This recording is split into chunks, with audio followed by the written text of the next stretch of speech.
آره به همین جهت ببینین هر کدوم از ما اگه بتونیم توی خانواده و محیط اطرافمون یک تأثیر بگذاریم در مورد اینکه چجوری داریم اصلا حرف میزنیم، چجوری داریم فکر میکنیم، اصلا فکر کردن چیه؟ اینیه که من صبح بیدار میشم در مورد اینکه اگر من اینو امروز اینقدر بفروشم یا اگر به خواهرم اینو بگم بتونم اینو ازش بگیرم. این فکر کردن، چون همه ما فکر کنیم در حال تفکر هستیم. من میدونم که اینجا خانه حکمته، باید یه بحث کاملا تخصصی رو ارائه بدم، ولی میخوام بگم که بحث تخصصی زمانی معنا داره که اجتماع رو درگیر کنه، دغدغه اجتماعی مردم رو هم در نظر داشته باشه و اون اینه که ما اصلا فکر نمی کنیم.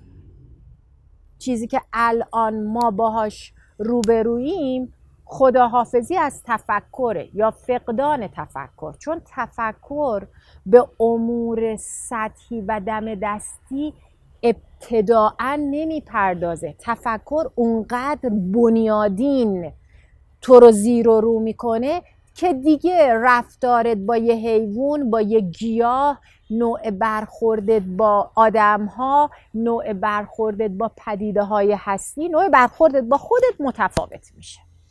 و این نکته‌ایه که خیلی مهمه و واقعاً من هر چیزی که توی اجتماع میبینم رفتارهای یکسویه، تک جانبه، رفتارهای غرض ورزانه، ما در مورد هر چیزی ها، یعنی اون چیزی که به نفعمونه، نفعمون هم تا اینجاست، تا سطح بینی میبینیم، نه نفع دراز مدت، نه یک نفعی که نفع جمعی باشه هممون رو با هم تأمین کنه.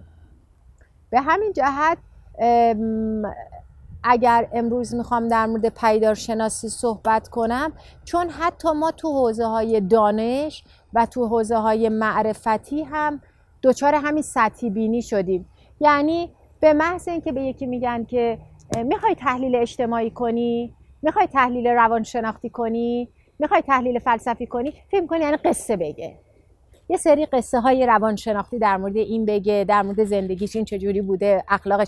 و یا وقتی یه استاد دانشگاه جایی گفته بوده که از یه رشته دیگه، ببینین وقتی میگن پدیدارشناسی یعنی هر چی به ذهنتون میرسه مثل یه انشا بنویسین بذارین در موردش رومیز.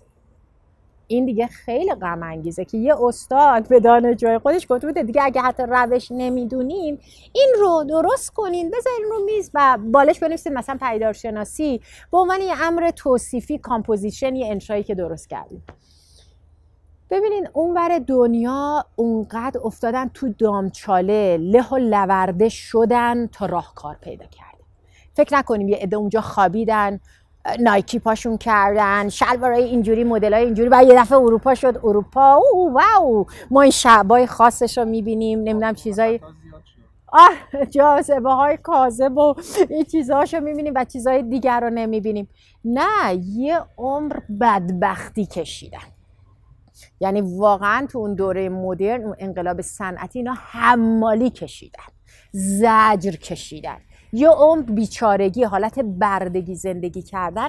بعد یه راهکارهایی دادن برای اینکه خودشونو بتونن از این فضا نجات بدن، ولی راهکاراشون خیلی فرمول شده بود. راهکارهایی بود که دیگه به ابعاد روانی و معنوی و خیلی سای دیگه در بد و امن توجه نکرد. خودشون پا شدن دوباره راهکار درست کنن که چی کار کنیم و آلمان منشأ این کارا بود.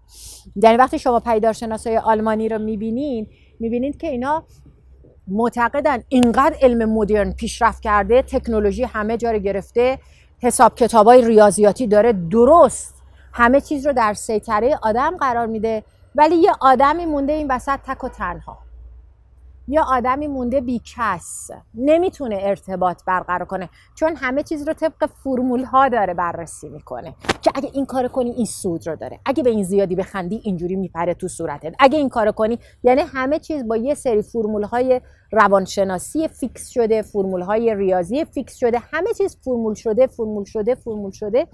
و این انسان احساس کرد که اون اسپایدرمنی که درست کرده و اون چنگالهای بزرگی که درست کرده خودشو خفه کرده. یعنی باز هم همون آدم این بحران متوجه شد.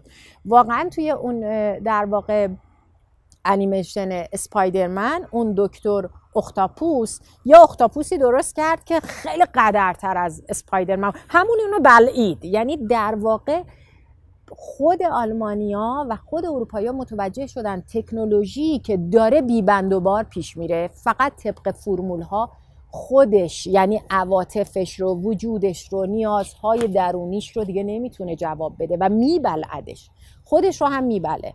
اونجا اتفاق یه جور دیگه بود، گفتن برگردیم چند سویه به همه چیز نگاه کنیم، فقط با فرمول ها نگاه نکنیم. اینجا من میگم ما حتی طبق فرمول های ریاضی نگاه نمی کنیم، ما حتی طبق فرمول های روانشناختی نگاه نمی کنیم. ما هر کسی از ظن خود شد یار من، هر کسی در مورد هر چیزی اظهار نظر میکنه، هر کسی در مورد هر چیزی هشتگ را میندازه، هر کسی در مورد هر موضوعی کمپین را میندازه. همه برای اینکه حالت اینتלקتوال روشنفکری بگیرن، همه لایک، همه دنبالش. حالا این ببخشین یه جمله نوشته که شاید اصلا این جمله رو اگر به ریشه شناسی کنی فوش به پدر و مادر آدم باشه، ولی همه لایک ما هستیم، ما همه با هم هستیم. بعد آدم میمونه چه خبره، به خدا اینا در بد و امر میگی اوه اینا چه ربطی به فلسفه داره؟ نه، اصلا اصلش اینه که بنیاد درست نیست. اگه تفکر ما باز باشه در مورد هر چیزی اینقدر راحت اظهار نظر نمی کنیم. در مورد هر موضوع آیینی، دینی، سیاسی، فرهنگی، اجتماعی، هنری، پزشکی اینقدر قدرت اظهار نظر شتاب زده و عجولانه و تحکمی به خودمون نمیدیم. بنابراین پدیدار شناسی رو اگه بخوام خیلی خلاصه بگم، با این اتفاقاتی که افتاد در جهان، یک نوع در واقع حرمت نهادن به پدیده‌ای که میخوای در موردش کار کنی، صحبت کنی، کاوش کنی، یک نوع وفادار ماندن منصفانه، سانسور نکردن، همراهی کردن، شنیدن صدای پدیده. یعنی به جای اینکه ما از طرف خودمون در پدیده کلامی رو غالب کنیم و در موردش از جانب خودمون شروع کنیم به نظر دادن، اجازه بدیم که اون پدیده، چه میخواهد پدیده دینی باشد، چه فرهنگی، چه اجتماعی. سلام آقای دکتر، حالتون چطوره؟ خیلی لطف کردین، واقعا بزرگوارین. آقای دکتر استاد ما هستن، لطف کردن تشریف آوردن. در مورد هر پدیده‌ای ما چجوری ورود پیدا کنیم که بتونیم تکسویه اون رو نبینیم. همین حرفایی که الان دارم میزنم، یعنی این که اساساً بدونم پدیده یک امر چند وجهیه. پدیده مثل مکعبه. حالا این پدیده میخواد فرهنگی باشه، دینی باشه، اجتماعی باشه، سیاسی باشه، اقتصادی باشه، شهری باشه، هر پدیده‌ای که میخواد باشه، این نمیتواند از یک منظر با یک فرمول چی بشه؟ سرانجامش برای ما تا حدودی روشن شود. این که اصلا بهش برسیم ما اینو باید بذاریم کنار. اولین چیزی که توی پدیدار شناسی با همه این مقدماتی که گفتیم باید در نظر داشته باشیم، یعنی بحث اولیه ما این بود که ما الان تو فضای اجتماعی امروز ایران در مورد هر چیزی اظهار نظر میکنیم، در مورد هر چیزی هشتگ را میندازیم، کمپین را میندازیم، در مورد هر چیزی تکسویه اعتراض میکنیم، مقابله میکنیم یا همراهی های بیدلیل بدون اینکه بدونیم این موضوع چیه، اصلا در بنیاد خودش چیه، ریشه هاش چیه، به کجا وصله، تاریخچه‌اش چیه. گفتم اونور دنیا چنان با بحران روبرو شدن که متوجه شدن نگاه تکسویه، نگاهی که با یه فرمول های دم دستی، تازه خیلی دم دستی علوم که هر بارم زیر سوالش میبرن. خود علم ریاضی هر بار تئوریای خودش رو هی بروز میکنه، خود بحثای تحلیلی هر بار بروز میشه، ولی ما اینجا تازه بحثای علم و فرمول رو هم به کار نمیبریم، بحثای این که از ظن خودمون در مورد هر چیزی اظهار نظر میکنیم. پدیدارشناسی به ما کمک میکنه اولا یاد بگیریم فکر کنیم. فکر کردن با در واقع توهم چیزی را داشتن، ایلوژن، در واقع فریب دادن، به خطا رفتن، خود را از چیزی دور کردن و فکر کنیم که نزدیکش، با اینا فرق میکنه. فکر کردن اساساً تفکر به شدت بنیادیه. یعنی اصل چیه؟ در مورد هر موضوعی که میخوایم صحبت کنیم، ورود پیدا کنیم، این ببینیم این اصلش چیه، ریشش چیه، مبدأش چیه، خاستگاهش چیه. ارسطو تو کتاب متافیزیک تو بخش آلفای بزرگ میگه، توی بتا میگه در باب مسائل دشوار وقتی داره صحبت میکنه، میگه زمانی شما میتونین دغدغه هاتون رو تبدیل به مسئله کنین که چی؟ که شما اساساً رو اون دغدغه اونقدر تحقیق کنین، کاوش کنین، ببینین اصلا لیاقت مسئله شدن رو داره، عقاید ضد و نقیض رو در موردش بشنوین، دامچاله ها رو بدونین، ببینین الان این چیز که میخواین در موردش تحقیق کنین چه مشکلاتی دور و برش هست، چه چیزایی در موردش فکر میشه تا بتونین تبدیل به مسئلهش کنین. دقیقاً توی پدیدارشناسی ما میگیم اصلا پدیده رو به عنوان یک گشتالت، یک ساختار ببینیم، نه یه امر یک بعدی که من فکر کنم این از آن من است و این چیزی که من در موردش میگم همین است و دیگر هیچ چیزی نیست. تو دوره مدرن به دلایلی که با هم صحبت کردیم میخواستن حالا برای خودشون یک فضایی رو باز کنن، پیشرفت‌های علمی، اینا یک اتفاقات مثبتی رو رقم زدن. یعنی حوزه علم تجربی خیلی پیشرفت کرد، حوزه تمام علوم تبدیل شد به زبان ریاضیاتی، تمام علوم با فرمول‌ها جلو رفتن، با زبان ریاضیات جدید. اما یه اتفاق افتاد توی خود همون پیشروی علم تجربی یا به زبان گزاره ها که ایکسی هست که این ایکس خیلی منجمد دیده میشد. یعنی در مورد طلا وقتی میخوان در مورد طلا صحبت کنن عدد اتمی 79 میاد وسط، وقتی میخوان در مورد آب صحبت کنن H2O میاد وسط، اینا میان فرمول CO2 میاد وسط، اینا شدن به جای تک تک پدیده ها. ولی وقتی به من به عنوان یه آدم فرهنگی بگن آب، من آب رو نمیتوانم H2O ببینم.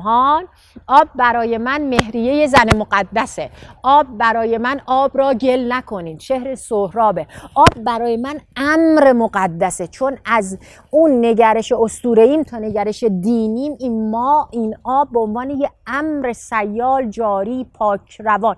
پس من نمیتونم این رو با H2O تمامش کنم و محدودش کنم و ببندمش. ببینین این چیزی که الان میخوام بگم، پدیدارشناسی میخواد شما رو خوب بده به این که در مورد هر پدیده و هر موضوعی تکلیفش رو تمام نکنیم، بلکه اون رو از زوایای مختلف بررسی کنیم. چون اساساً تفکر یعنی این، تفکر یعنی ورود به دغدغه‌ای که بتوانی اون رو تبدیل به مسئله‌ای کنی و در پیرامون اون کاوش کنی، هر بار هم از یه منظر برش وارد بشی، هر بار، چون تو اونقدر انسان محدوده، تو اونقدر جامع الاطراف نیستی که یک باره و یک جا بگی حقیقت این بر من عیان شد. یکی از جمله‌هایی که ما صحبت می‌کنیم و خیلی در موردش حرف زدیم میگیم حقیقت اینه. اصلا حقیقت در تصرف ما نیست، حقیقت مال ما نیست، مال یه نفر نیست. ما میتونیم در مورد واقعیت و واقعیت اکنون، واقعیتی که اکنون میبینم از این زاویه صحبت کنم، رئالیته، ولی اصلا در مورد تروس، حقیقت نمیتونم بگم این است و جز این نیست. به همین جهت پدیدارشناسا معتقدن ما به جای اینکه بیایم یه پدیده رو لختش کنیم، تیغ برداریم، تیکه پارش کنیم، تبدیلش کنیم به یه فرمول شیمی یا به کلیشه‌ای که مردم تو فضای مجازی میگن یا به جمله‌های دم دستی که همه با همدیگه دیگه توافق کردن هشتگ بزنن، ما بریم در مورد اون پدیده چیکار کنیم؟ تحقیق کنیم. حالا این تحقیق چجوری شروع میشه؟ من خیلی خلاصه میگم و بعد رفرنس هایی که شما میتونید بخونید باهاش عجین بشین اینه که اساساً پس ما فهمیدیم پدیدارشناسی حرمت نهادن به هر پدیده‌ای، گوش دادن به صدای پدیده، زبان پدیده رو یاد گرفتن، با پدیده سیمپاتی کردن، همراهی کردن، نترسیدن، شجاعت، جسارت، چون تو باید وجوه سانسور شدهش رو هم دنبال کنی، وجوه بدشکلش، وجوه در سایه رفتش، تا بتونی ابعاد مختلفش رو بررسی کنی. من همش میگم اگر توی ایران، حالا برای کسانی که ایران یا هر جای دنیا، کسایی که شیعه هستن، مقوله عاشورا یک بار از یه زاویه دیگه طرح بشه، اونجوری که آلمانیا دپارتمان شیعه شناسی آلمان باز میکنه، اصلا اینا موظف میدونن آلمانیا وقتی فنومنولوژی داره کار میکنه میگه به من ربطی نداره که من یهودی ام، مسیحی ام، چیم، من الان دارم پدیدارشناسی کار میکنم، باید وفادار باشم به پدیده‌ای به نام شیعه و تک تک رویدادهاشون و تاریخچه‌شو در بیارم، همه چیزها رو در بیاریم ببینیم چیه.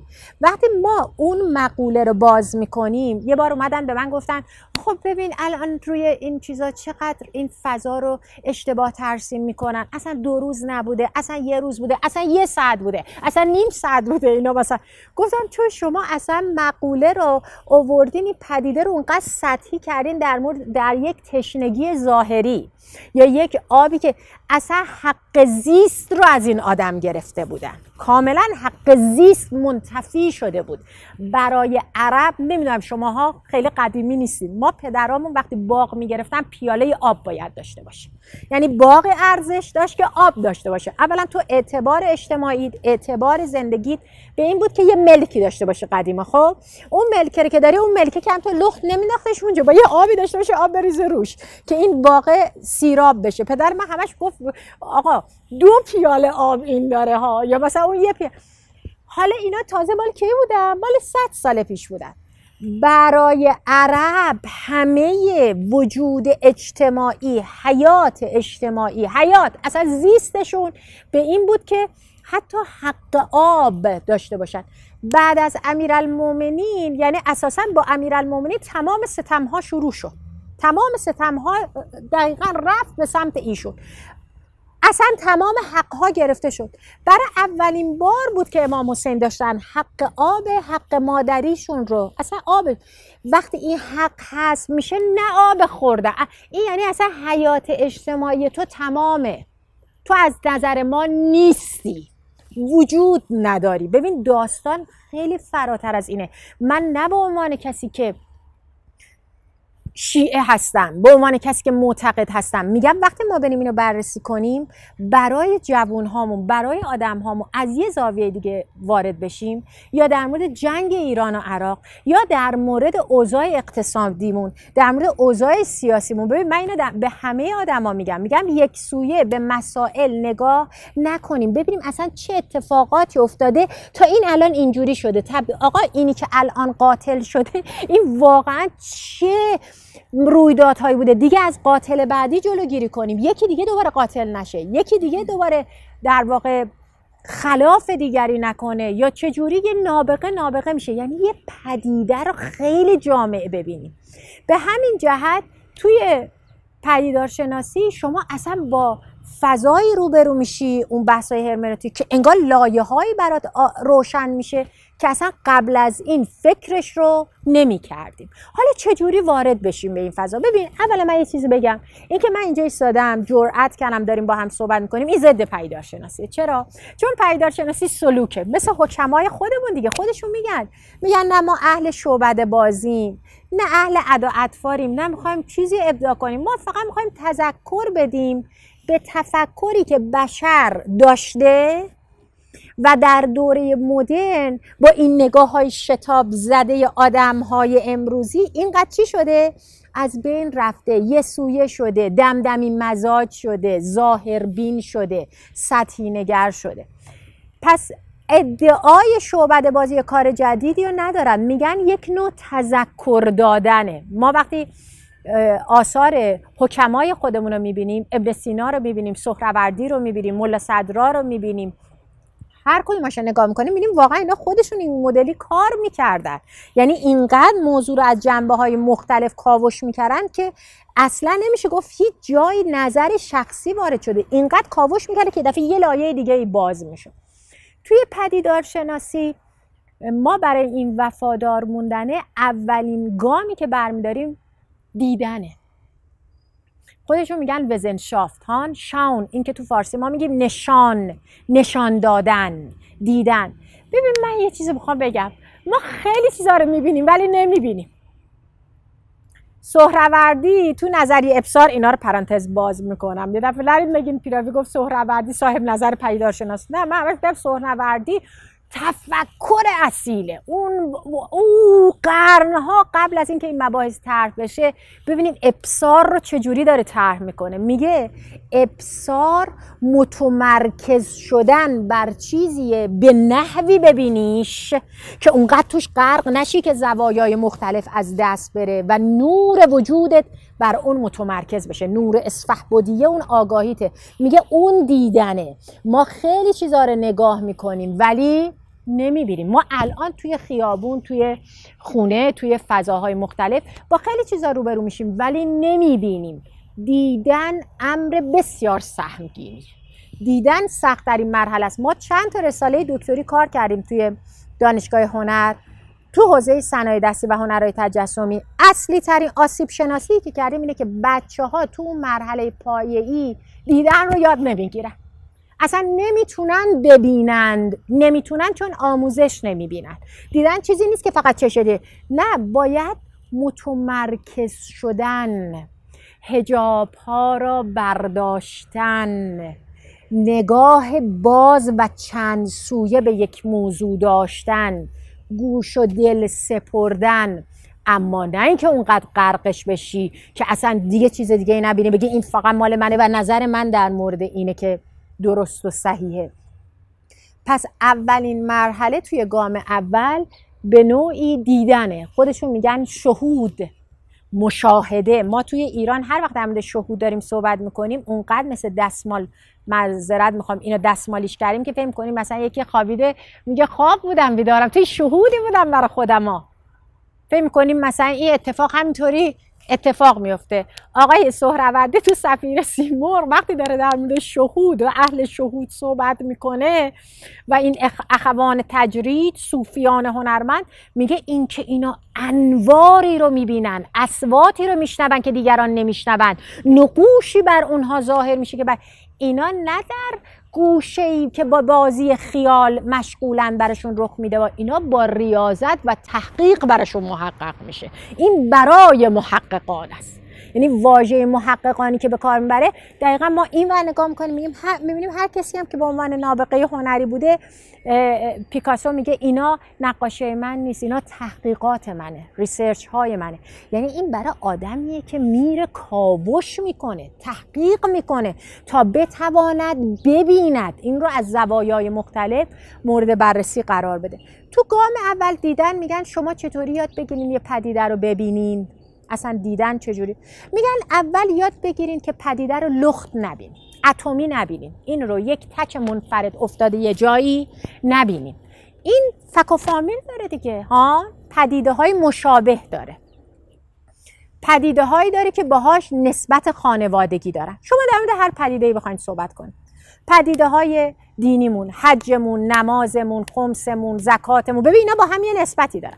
در مورد پدیده های سیاسیمون، از عهدنامه ها گرفته تا توافقات، تا در واقع چیزایی که مال امور سیاسیه، در مورد اجتماعی، در مورد هنری، ببین اینا میگه شما هر پدیده ای رو که دارین نگاه میکنین، یه اتفاقی که توی علم مدرن افتاد، اتمیسم منطقی گفت ما زمانی میتونیم در مورد هر موضوعی نظر دقیق بدیم که اون رو یه اتم ببینیم، اتم متمایز، و بر اساس عدد اتمیش در موردش صحبت کنیم.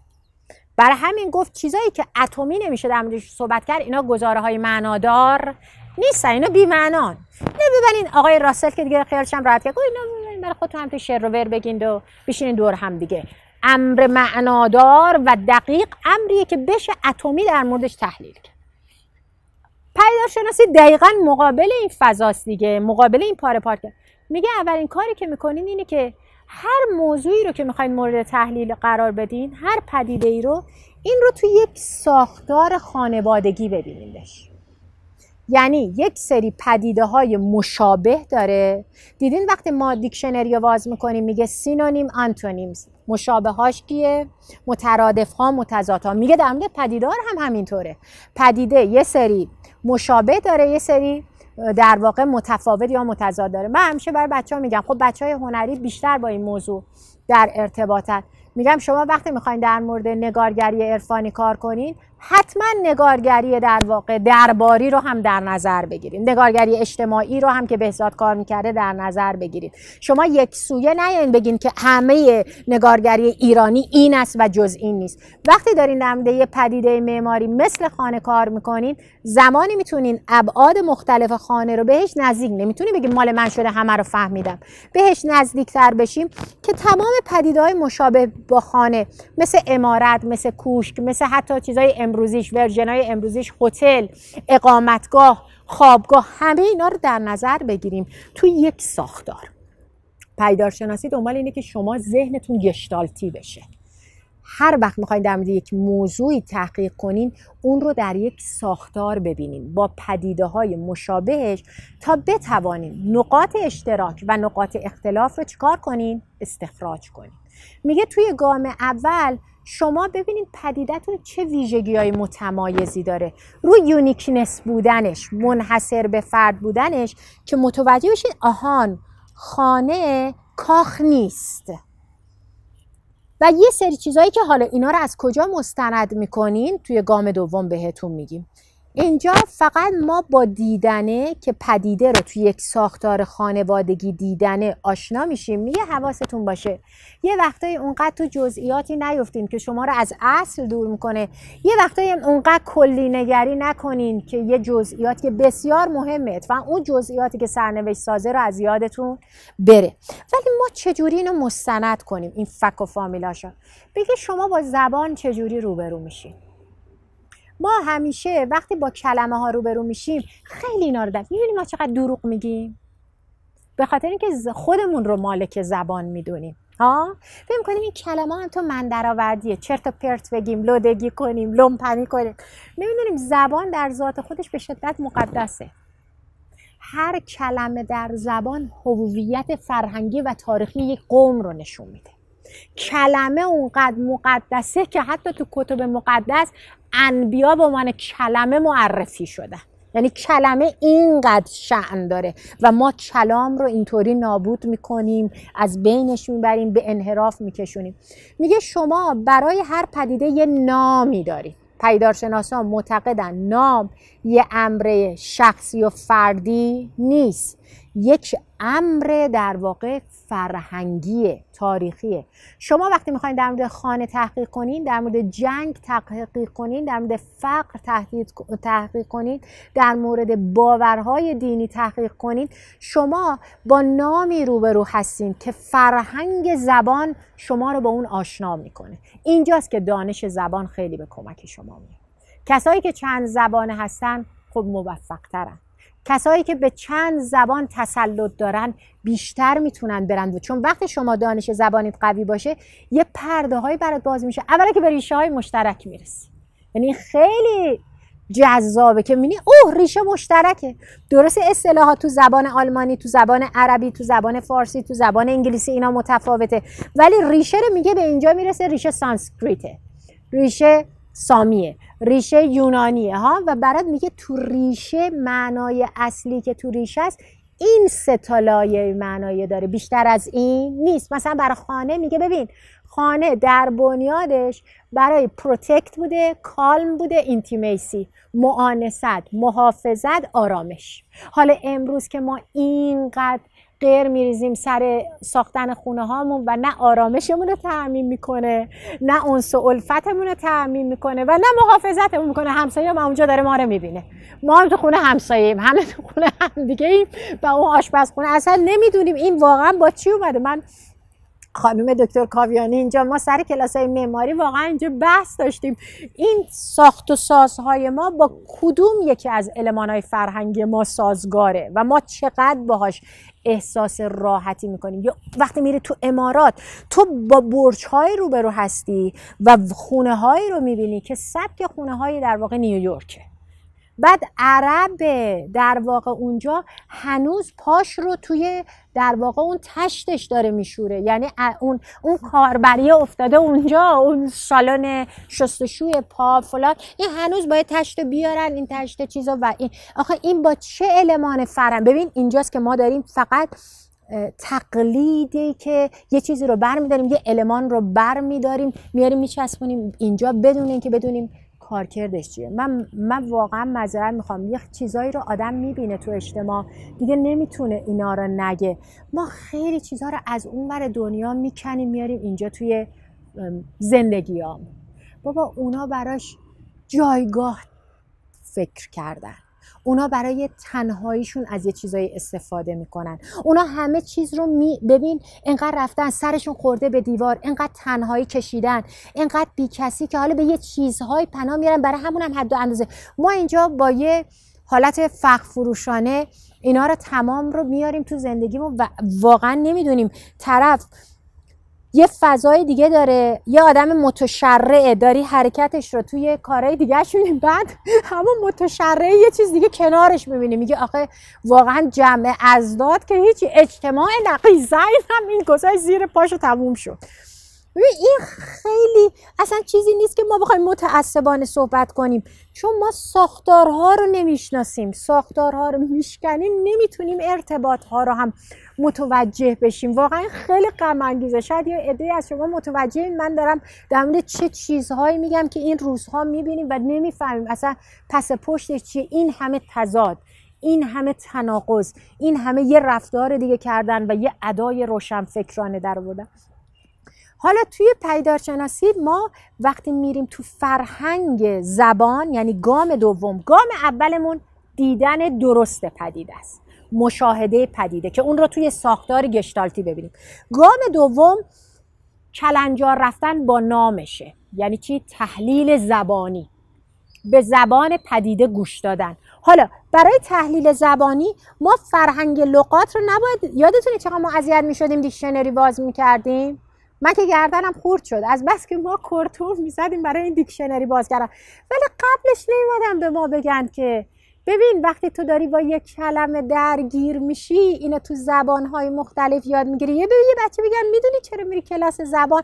دیدی به همه مد شده بچه‌ها میگه اوه برو مامان کلاس زبان، همه تو کلاس زبان نشستن، شما برین یه بار ببینی. ای من دروغ میگم؟ برین ببینی. موسیقی درود به شرفه. آقا این هنوز الان استاد موسیقی اینجا نشسته، آقا این هنوز یه سالش نشده بگو دو. من میگم خدای آخه مثلا بچه‌ای از کجا میتونه ببین بچه‌م چه ذهن موسیقایی داره، یعنی چطوری زبانو دوست داره. آخه اینا چیه؟ این ببخشید قرشمال بازی ها چیه ما در میاریم ادا اطفا را؟ حتی ریاضی به ما نگفتن چه اهمیتی داره. بابا من میگم قبل از اینکه بچه رو بفرستیم کلاس زبان بگیم عزیزم اصلا ببریمش توی یه دو سه تا محیط با یه دوست خارجی که اتفاقا دلش بخواد به اونا ارتباط برقرار کنه نتونه، بگیم ببین وقتی میخوای تو زبان رو یاد میگیری که این کلمه رو اگه بخوای یه جای دیگه بری استفاده کنی حتی یه جور دیگه در موردش. ببین من میگم حتی خیلی کوچیک رو مثل توتی یاد میگیرن، وقتی بزرگتر میشه میاد تو مدرسه ما باید بهش بگیم با این فرهنگ رو یاد میگیری ایران چه روزای گذرونده، کیا اومدن، پادشاها کیا بودن، علما کیا بودن، روحان. ببین اونا این کلمه رو تو حالتهای مختلف استفاده کردن، تو کشورهای دیگه دارن در مورد این چی میگن. حالا ماها که میفهمیم وقتی داریم فرهنگ لغت رو باز میکنیم با یه لغت به شکل منجمد و فریز پدیدارشناس روبرو نمیشه، با یک کلمه به عنوان یک نام و نام به عنوان یک امر هویت ساز، یعنی این نام این پدیده است که داره رگ و ریشه‌شو نشون میده که این از کجا اومده، چون اساساً ترمینولوژی به چی میرسه؟ به اتیمولوژی، تو رو به ریشه میرسونه. بعد تو ریشه میگه ببین این اصل ریشهش برای این بوده ها.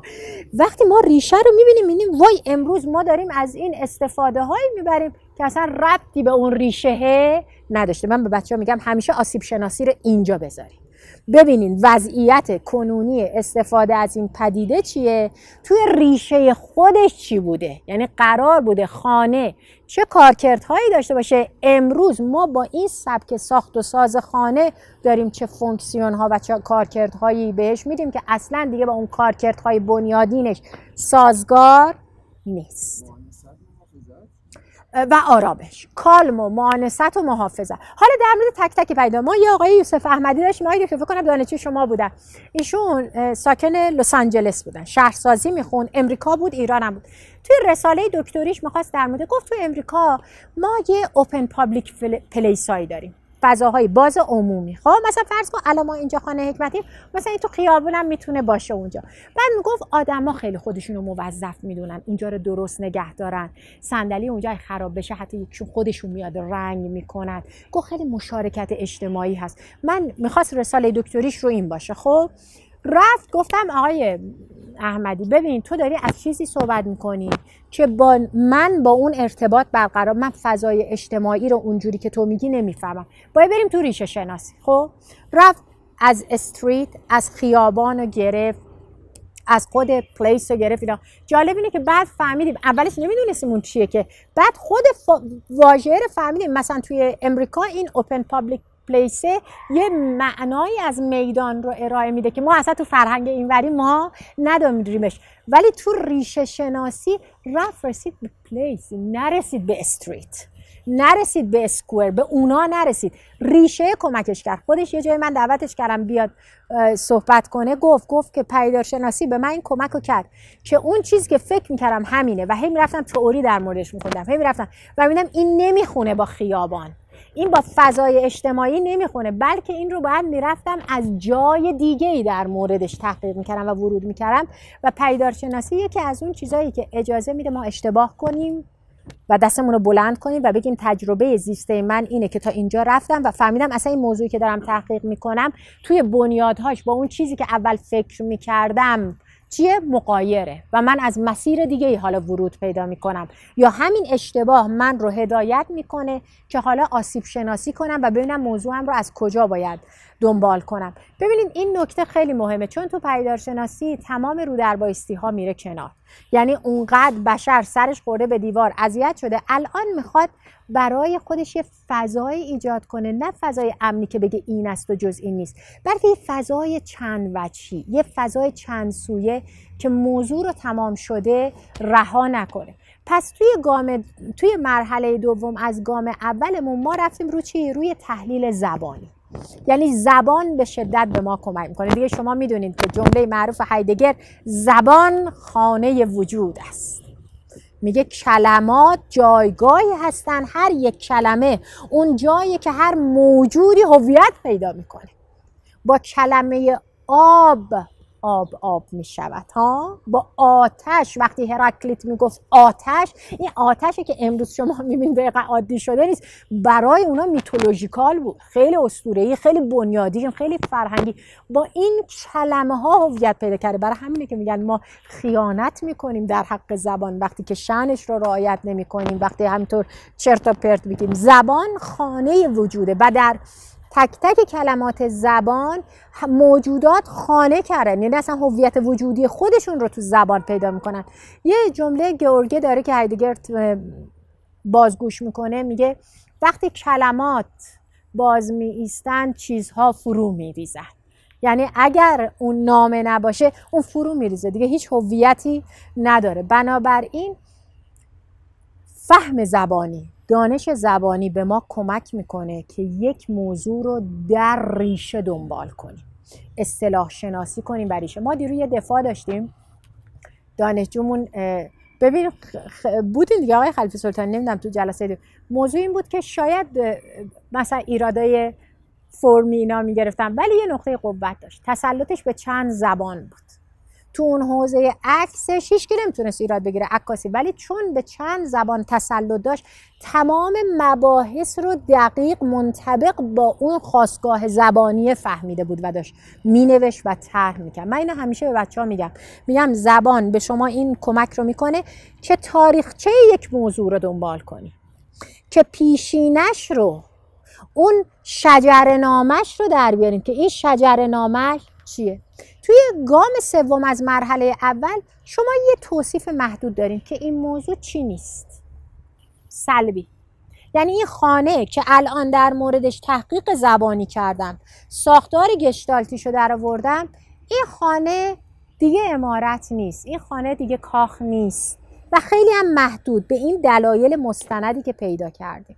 ببینید اینا خیلی موضوع مفصلیه. میدونید که تو کل دنیا شاید تعداد پدیدارشناسا اندازه انگشتای دسته، اینو بدونید.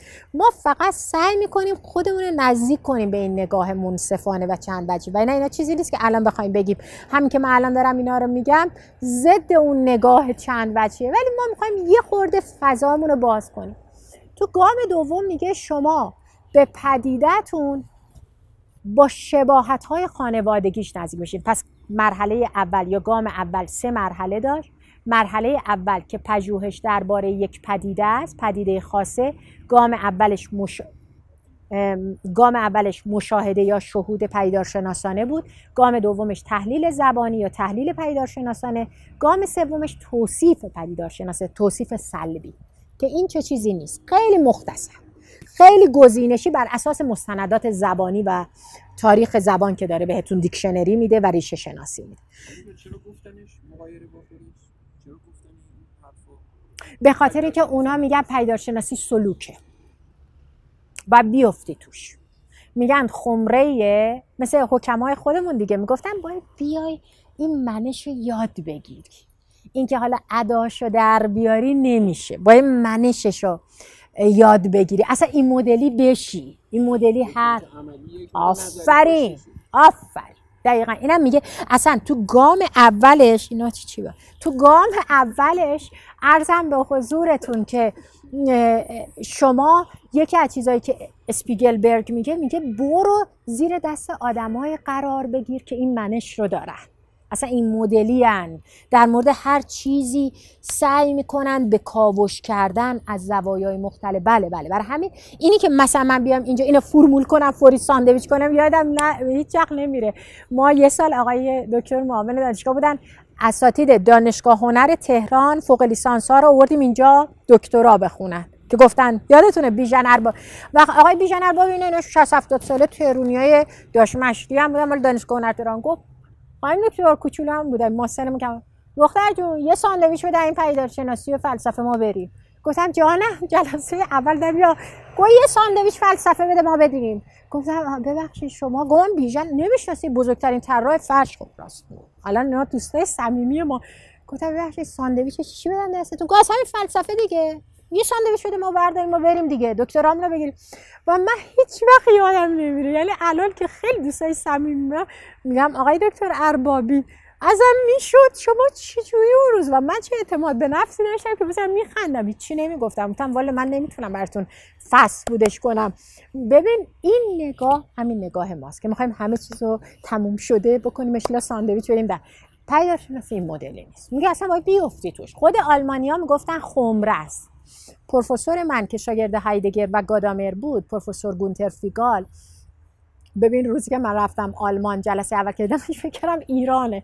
3 دقیقه وقت داده بود به من. گفتم این بدبخت این الکی گفته برای شیکی کار. دیدی خودمون میریم پیش استادا میشینیم 1 ساعت تا 10 دقیقه، 1 ساعت. استاد خوشحال ما خوشحال. نه من البته دست پاچم تفلک دانشجو رو بیرون میکنم خودم پای. ولی استادا خوبن، وقت میذارن برای دانشجو.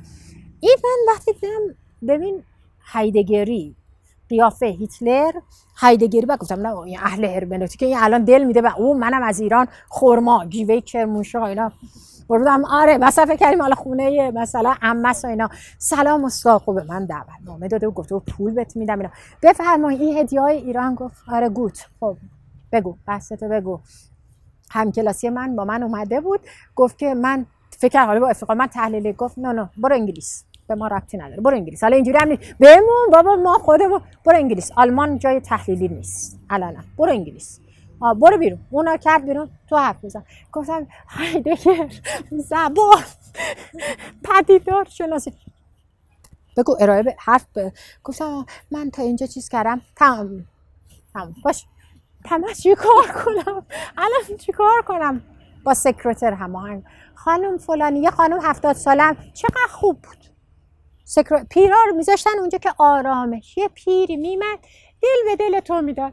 گفتی بعض ایران اومدن، ایران که نمیاد. ببین حالا من چیکار کنم؟ نه برو ایمیل پروفسور که داری، برو وقتی چیزی فهمیدی خوندی که بتونی تو 3 دقیقه جمع. آقا ما کابوس میدیدیم، ما دوباره با ترفندهای ایرانی برم سر قبر هایدگر شوی ببینمش. تو فقط افکار رو سالگرد هایدگر پاشو برو کجا؟ ته مثلا بشاگرد بندرعباس. حالا اون صفایی داشت.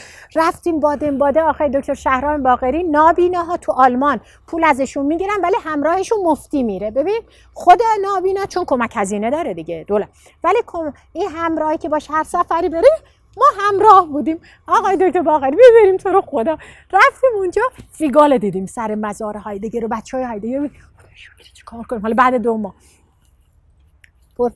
نمیشه شهرام بگو. شهرام باقری نابینا بود چون 2 تا دکترا داشت و فلسفه رو خوب میفهمید. هایدگر اونجا براش مطرح گفت این از ایران اومده و اینا. گفتم یادم انگار دیدم گفت پروفسور شما حتی اینا ساپورت مالی گفتین میکنین اینا اومده. خب الان چی داره؟ گفتم پروفسور فردا بیار دفترم ببینم. وقتی من رفتم اینطوری کرد. آره ولی اینا پیداست که تصنعیه، تو به اینها اونقدر که باید نپرداختی. ببین اون موقع من نمیفهمیدم چون داشتم رساله می نوشتم دیگه، فهم کردم اینا اذیت میکنن. الان میفهمم نه، درست میگه. اصلا این فضا نمیتونه ساندویچی باشه در حد تعارفات و حالا زیر سیبیلی رد کردن. نه اصلا پدیدارشناسی منشه. تو یا با این منشه همراه میشی، اصلا نگاهت این مدلی میشه، یا که نه اگه لزومی نداره برو اصلا فضا تو عوض کن. دائما میگن خودشون میگن این لیست پیشنهادیه، تحکمی نیست. تا حالا شما اینجوری فکر میکردین؟ من همیشه میگم وقتی وارد یه جلسه میشم میگم شما تا امروز اینجوری فکر میکردین در مورد کانت، در مورد هگل، در مورد افلاطون، حالا اجازه بدین ما هم از یه زاویه دیگه ورود پیدا کنیم. توی پدیدارشناسی وقتی ما این 3 تا گامو میریم یه خورده معتدل میشیم، میفهمیم که این موضوع به این راحتیام نیست. یعنی وقتی با یه عکس روبرو میشیم، وقتی با یه تصویر نقاشی روبرو میشیم، وقتی با یه فیلم روبرو میشیم، وقتی با یه قطعه موسیقی، وقتی با یه پدیده اجتماعی روبرو میشیم، وقتی با یه پدیده فرهنگی رو میفهمیم دیگه اینو نمیتونیم یک زاویه‌ای ببینیم. این ابعاد گسترده‌ای تو خودش داره ها. و پدیدارشناس اساساً قبول میکنه که در مورد اون موضوع تکی نگاه نکنه، اون رو توی ساختار گسترده کاوش کنه، تحقیق کنه. توی گام دوم، گام اول 3 تا مرحله داشت، تو گام دوم میگه خودشو میگن شهود ذات کلی. یعنی چی؟ یعنی این پدیده رو حالا توی اون فک و فامیل هاش مورد بررسی قرار بدیم. چون تو مرحله اول گفتیم تو تمایزهاش، یونیکنس بودنش، خودش بودن. نه، اینجا بیاریم بر اساس شباهت هایی که با پدیده های مشابهش داره یک گشتالت خانوادگی درست کنیم، یا به زبان ویتگنشتاین یک ساختار شباهت خانوادگی رو ترسیم کنیم.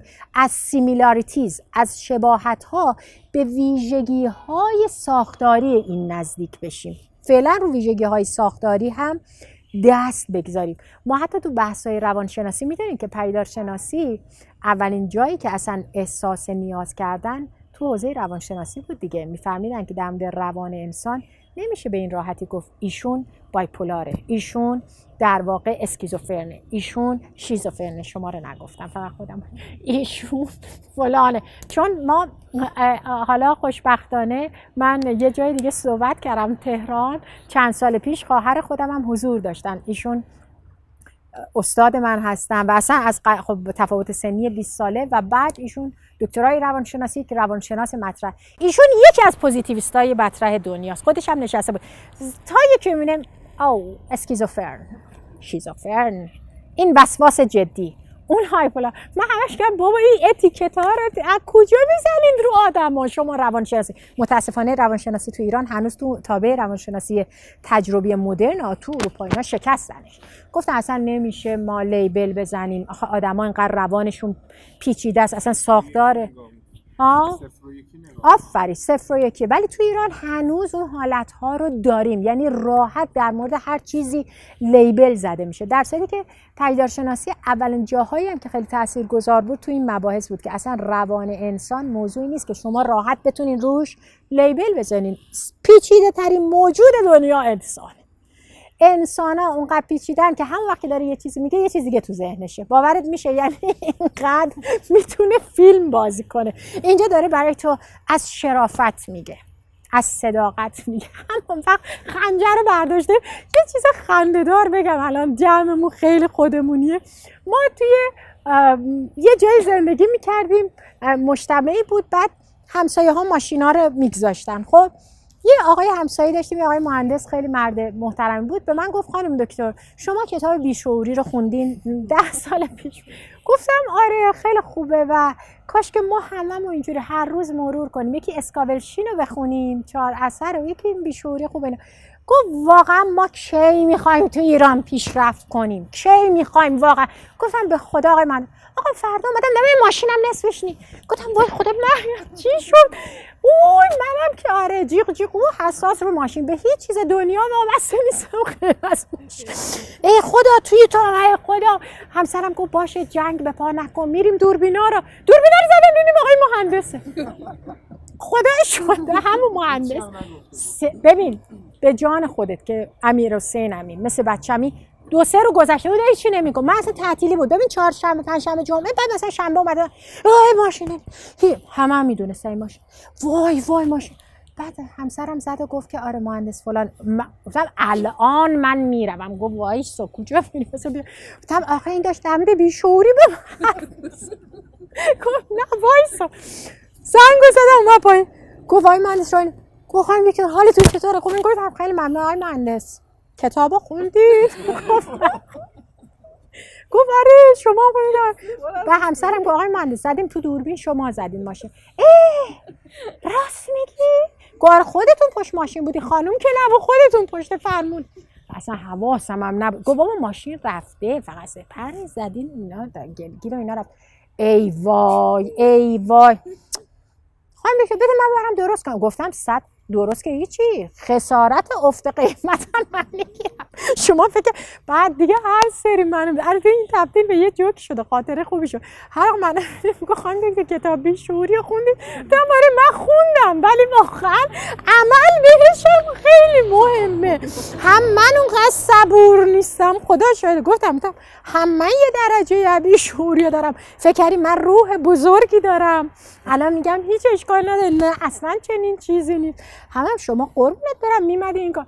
میخوام بگم پیداشناسی ها به خاطر اینکه این ادا اطفارا در نیاد اینا رو میگه اصلا اینکه شما بخواین ادای چیزی رو در بیارین بگین من این کارم، نه، این باید بشه دقیقاً عمل تو، یعنی جزء دیسیپلین رفتاری تو، پرنسیپ رفتاری تو. من همش میگم ما اینا رو تو فرهنگ خودمون داشتیم، از دست دادیم، ازش دور شدیم. میدونی چون دور شدیم برامون خیلی امر بعید به نظر میاد و نه اینا بوده. حالا اونا اومدن در موردش فکر میکنن. برای همینه تو آلمان میره خیلی با فرانسه فرق میکنه.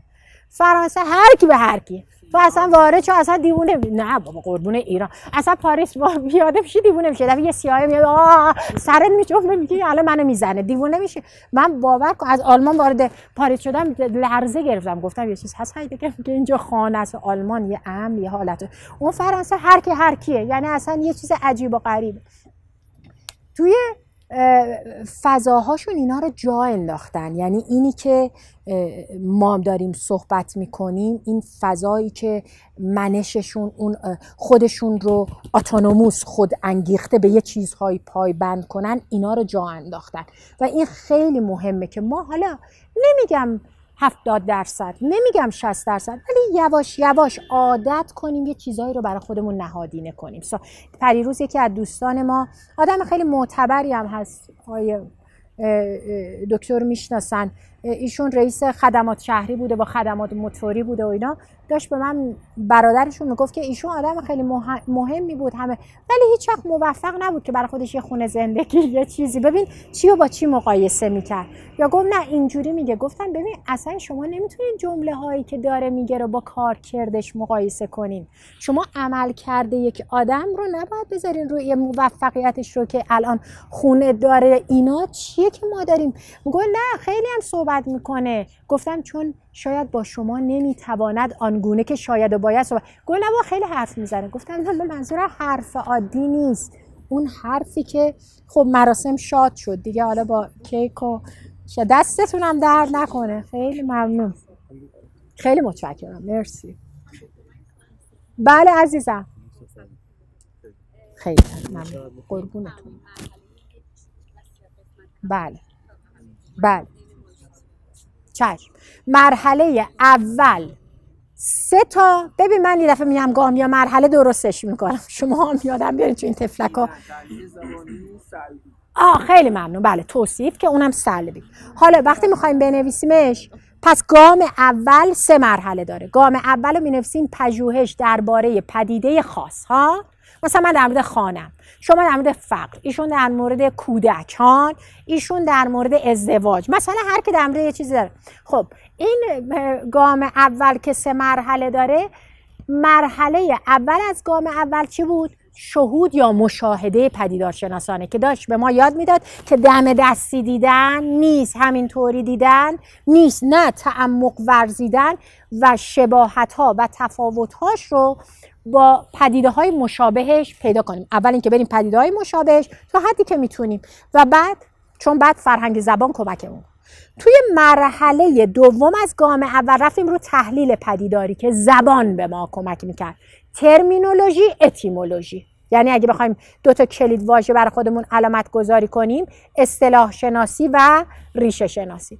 تو مرحله سوم از گام اول توصیف گزینشیه، به قول استاد سلبی، یعنی این تا الان ما فهمیدیم این چی نیست، در همین حد نیستیم.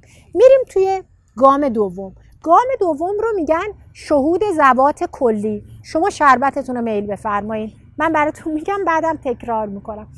توی ذات کلی گفتیم که میایم پدیده رو بر اساس شباهت‌های، چون تو گام اولیه می‌خواستیم تفاوتش رو در بیاریم، هی تکش کنیم، یونیکنس. نه، اینجا می‌خوایم اتفاقا راهی نداریم برای نفوذ به پدیده، با فک و فامیلش در موردش یکم بررسی کنیم. میاد توی پدیده‌های مشابه یک ساختار شباهتی درست میکنه تا بر اساس اون شباهت‌ها یه سری دیتا به دست بیاره. داده هایی که میشه بر اساس اینکه فک و فامیلش این ویژگی ها رو دارن، در مورد این هم بگیم این ویژگی ها تا حدودی قابل تعمیمه. من برای بچه ها همیشه مثال میزنم، میگم مثلا شما یه آدم رو نمیشناسین ها، وقتی میخواین برین در موردش تحقیق کنین، خانواده‌شو ارزیابی میکنین، برادراشو، خواهرشو، پدرشو، مادرشو. حالا درسته لزوما ایشون نیست، ولی بالاخره یه سری مشترکات خانوادگی دارن، یه سری ویژگی های مشترک دارن و اونا کمک میکنه که شما به ساختار کلان یا گشتالت این آدم نزدیک بشین تا بعد بتونین جزئیات رو هم بهتر مورد مداقه قرار بدین. خب من با یکی از خواهرام شباهت داریم و همه فکر میکنم، من میگم آره توی شباهت میتونن استخراج کنن، خصوصا یه سری وسواس‌های خاص روی موضوعاتی داریم، روی چیزهای حساسیت. میگم ولی وقتی که این ساختار گشتالتی رو در بیارن، برن تو جزئیات یه دنیا، دوباره با هم دیگه چی میشن؟ اینا تفاوت میشه. اصلا نوع دقت‌های اون، نوع دقت‌های من، نوع راحت بینی‌های من. پس همیناست، میخوام اینا رو خیلی ملموس متوجه بشیم که پدیده هم همین ویژگی رو داره. توی مرحله سوم که سخت‌ترین مرحله است، هوسل میگه این کار هر کسی نیست. میگه خیلی باید آدم قوی از نظر تخیل باشه. تغییر تخیلی آزاد یعنی کیا؟ اونایی که دیدی تست هوش میدن، میگه تاسو به چرخون، تو ذهن میتونه به چرخونه به ابعاد مختلف. میگه این مرحله سوم درک نسبت‌های درون ذاتی و برون ذاتی پدیده است. یعنی چی؟ یعنی این پدیده ما یه چیزایی تو خودش داره. من همیشه برای بچه‌ها مثال میزنم، مثلا مثلث بخوایم در موردش دیتا جمع کنیم ها، 3 ضلعی، مجموع زوایاش چقدره؟ داخلیش 180 درجه. مثلث میتواند یک زاویه قائمه داشته باشه، مثلث میتواند 2 ضلع مساوی داشته باشه، مثلث میتواند 3 ضلع مساوی داشته باشه و این گزاره ها.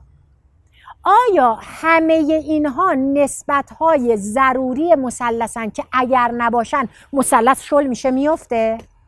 نه. میتونه زاویه قائمه، میتونه دو ضلعش مساوی نباشه، میتونه، ولی اگه 180 درجه نباشه میفته دیگه، شل میشه میفته. یا 3 تا ضلع نداشته باشه شل میشه میفته. برای دوستان گفتم ما رفته بودیم مالزی، آقای دکتر هم لطف کردم ما رو در اون سفر همراه خیلی بزرگواری ایشون همه ما رو پشت و پناه بودن. ما توی مالزی آقای دکتر ذکرگو میشناسین، امیرحسین ذکرگو استاد دانشگاه مالزی هستن توی بحث‌های حکمت هنر سنتی. اصلا سنتگران دیگه، اینا همون طیف سنتگراها هستن، شوان و بوکارت و اینا. دکتر زکو میگفتن من میرم سر کلاس برای بچه ها یه لیوان مقوایی میبرم، میگم این چیه؟ این سنته ها. میگم این سنت. شروع میکنم روش گل و بته میکشم، میگم این چیه؟ میگن بازم سنته، یعنی لیوان. هیچ چیزی بهش اضافه میکنم، یه ورقای نازکی از چوبه، یه ورقای از کاغذ، میگم بچه این چیه؟ میگن همون لیوان است دیگه، هنوز لیوانه. یه جای دیگه تهشو در میارم، میگن نه دیگه لیوان نیست، این دیگه استوان است.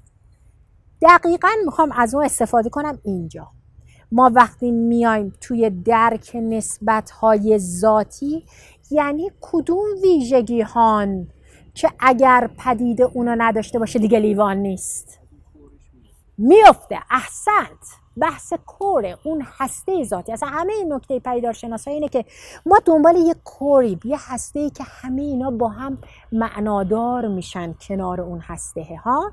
میگه اون میفته، میگه این خیلی سخته چون اینقدر به ما کلیشه کردن که اینه. در مورد هر موضوع یه عالمه کتاب خوندیم دیگه. ببین به بچه‌ها میگیم برو تحقیق کن، میره در مورد عرفان ابن عربی همه چی میخونه، بعد میگیم وای خدای کاش نصف اینا رو نخونده بود. این بدتر داره ذهنش رو چیکار میکنه؟ از بین میبره. حالا تو اپوخه میگن این میگه درک نسبت‌های ذاتی اونقدر سخته چون تو باید به نحوی کاوش کنی که برخی از مؤلفه‌هایی که تا حالا فکر میکردی اینا ذات این پدیده است بذاری کنار.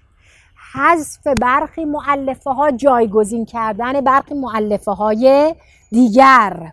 مثلا در مورد عاشورا وقتی تو میری اون بحث رو میخونی و بحث زیست اجتماعی رو، خب دیگه یه چیزایی رو میذاری کنار، حالا اینکه یه روز بوده 2 روز بوده، اینکه حالا اصلا چه مدلی بوده. اینو ببین، من برادر همسرم از پاریس اومده بود چند وقت پیش، این بچه هنریان که میرن اونجا نگاهاشون هم خب نگاه‌های دیگه یه خورده هم چیز میشه دیگه، زاویه میگیرن با مباحث. ببین من خیلی از اون چیزی که از بچگیم دیدم حس گرفتم به جهت اعتقاد پدرم، به جهت اعتقاد خانوادگیم، ولی میخوام بگم اینجورم نبوده که مثلا علی اصغر رو که میگن حتما لزوما این کشته نشده، اصلا این وجود نداشته. حضرت رقیه گفتم ببین رضا من یه چیزی میخوام بگم، تو این ساختار رو داری چجوری میبینی؟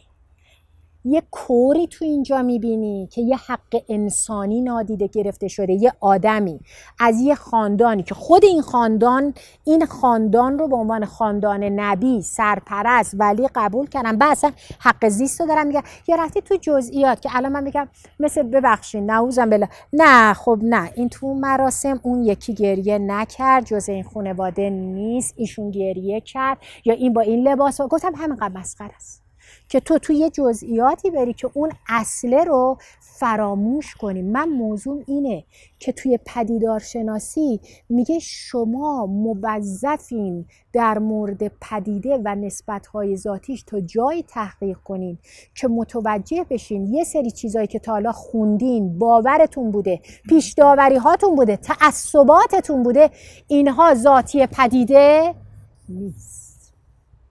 و خودتون رو آماده کنین، این شجاعت رو به خودتون بدین که حذف کنین برخی مؤلفه ها رو، برخی مؤلفه های دیگه رو جایگزینش کنین.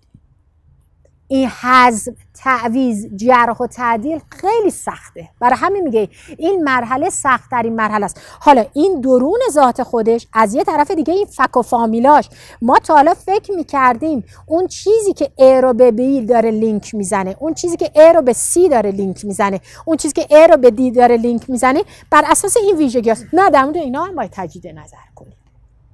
حالا که درون ذاتیاشو داریم تجدید نظر میکنیم، کاوش میکنیم دیگه، فقط اون چیزی که لا کتابا خوندیم، اون چیزی که فقط بهمون گفتن این است و جز این نیست، اینو داریم میذاریم کنار.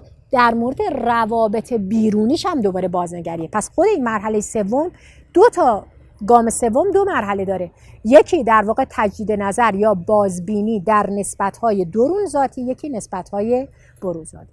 مرحله چهارمش که خیلی جذابه، سخته ولی قشنگه، این که هر پدیده به شکل‌ها و اطوار مختلف خودش رو نشون میده و شما توی مرحله چهارم باید یاد بگیرین مشاهده نحوه‌های ظهور یه پدیده که خودش رو به شکل‌های مختلف نشون میده، هر دفعه چجوری داره خودش رو نشون میده. هر بار بر اساس اقتضای زمان، بر اساس نیاز اجتماعی، نیاز فرهنگی، نیاز تاریخی به یه شکل خودش رو نشون داده. بعضی وقتا به خاطر فشار اجتماعی بد شکل شده، بعضی وقتا توی سایه رفته، بعضی وقتا سانسور شده.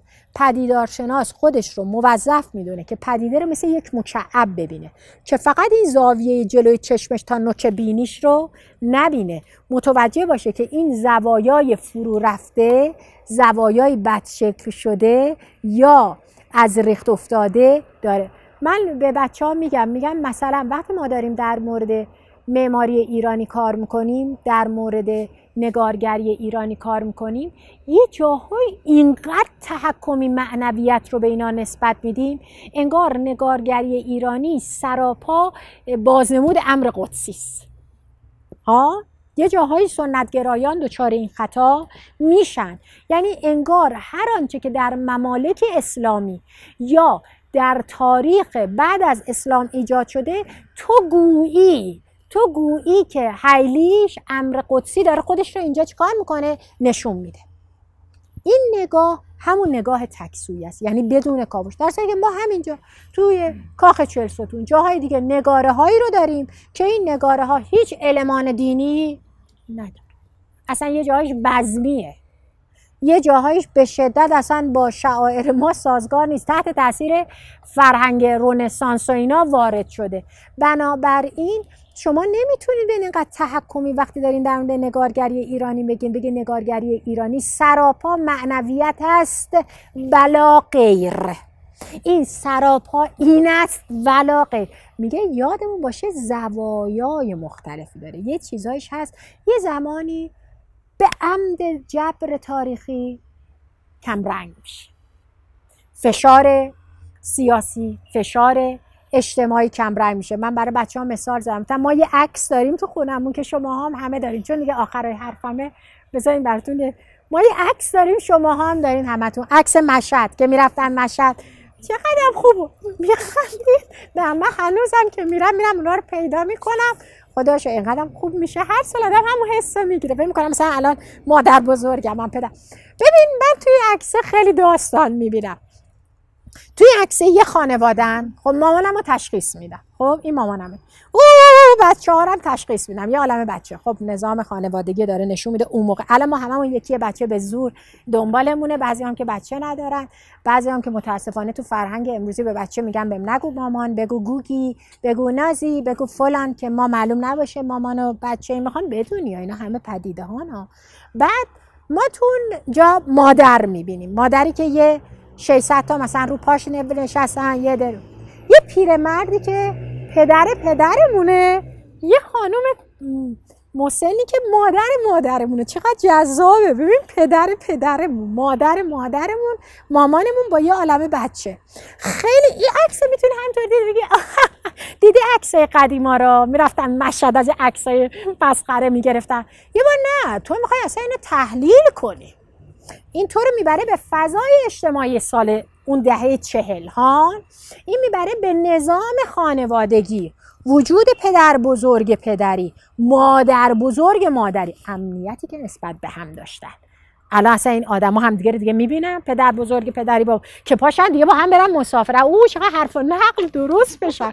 ببین اصلا شما امنیت اجتماعی رو ببین این بابا جو حاج مراد منه، این ننه کوکب ماست، خب این مامان من، اینم بچه‌ها. تو اصلا اینو میبینی میگه من همش به مامانم میگم مثلا مامان چقدر خوب بود، میگم من اصلا پدر مادرم که نبوده توی عکس، فوت کرده، میگم پدرم خودش با چوب و تار و اینا سنتور درست میکرد. گفتم خب، گفت میزد اسب میگفت حج خانم بیاین بشینید براتون تار بزنم. گفتم ما همه میمدن. گفتم خب چی میدونی میخوام؟ گفت هیچ، یه کشمش یه چیزی. مگه مثل حالا بود که بگن وای حالا خونه نامرتبه. در باز بود، همه میمدن تو همین مثلا حیاطمون میشستن، بابامون براشون جوک میگفت، اینا رو میزد.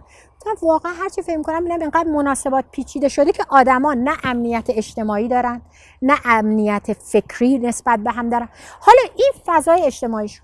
بعد این عکس بچه‌ها رو که می‌بینی، یه بچه اضافیه تو این عکس. حالا مثلا سطحی نگاه کنی، میگی دیدی هممون اینقدر مامان من مهربون بود، بچه‌ها مردم هم می‌آورد تو عکس می‌ذاشت. بچه‌ها مردم هم مامان من اینجوری، مامانای ما اینطوری هست. مامانای ما این مامانا که بچه‌ها مردم هم نه، اون بچه خودمونه، ولی سانسور شده اون بچه. ما نباید سرگذشت اون بچه رو بدونیم، تا بزرگیمون هم نباید بدونیم. فقط بدونیم یه بچه هست، به ما هم رفت، چون اون بچه خیلی فجیع مرده. اون بچه تو خونه ما نمرده. بعد که هی بزرگ میشیم میفهمیم این جزء سانسور هاست، نباید در موردش حرف بزنیم. این عکس هم نباید خیلی بیاد. یه عکس دیگر رو بیاریم که این بچه توش نیست، چون این بچه داره یه سرگذشت تاریخی از این خانواده میگه. این بچه داره میگه که این مادری که هیچ وقت از هیچ کی کمک نخواست، اصلا آبادان بود، اینجاها نبود، هیچ کی نداشت، یه بار اومده اصفهان، برای 10 دقیقه بچه‌شو میذاره جایی و اون جا بر اساس نزاعی که بین زن و شوهر اون خانواده اتفاق میفته چراغو پرت میکنن و بچه اون خونه و بچه خودشون سوخته میشه. یعنی یه فاجعه رخ میده و اینا میمیرن و این باید ساکت باشه، چون خانواده پدری منم نباید چنین چیزایی رو خیلی بفهمند. ببین اینو گفتم برای اینکه بگم اینه همه چی همینطور. ما میتونیم با یه چیزی مثل قصه خاله بوزی تمومش کنیم. آره این خانواده بوده نه، با این بریم توی وجه سانسور شده، توی وجه بدریخ شده. آها پس این حسای مادر من، این ناراحتی هاش، این یه بخشش به اینه. بله پس این چیزی که تو خانواده ما یه ترس هست، یه اضطراب هست، یه وسواس هست، بله این یه بخشش اینه.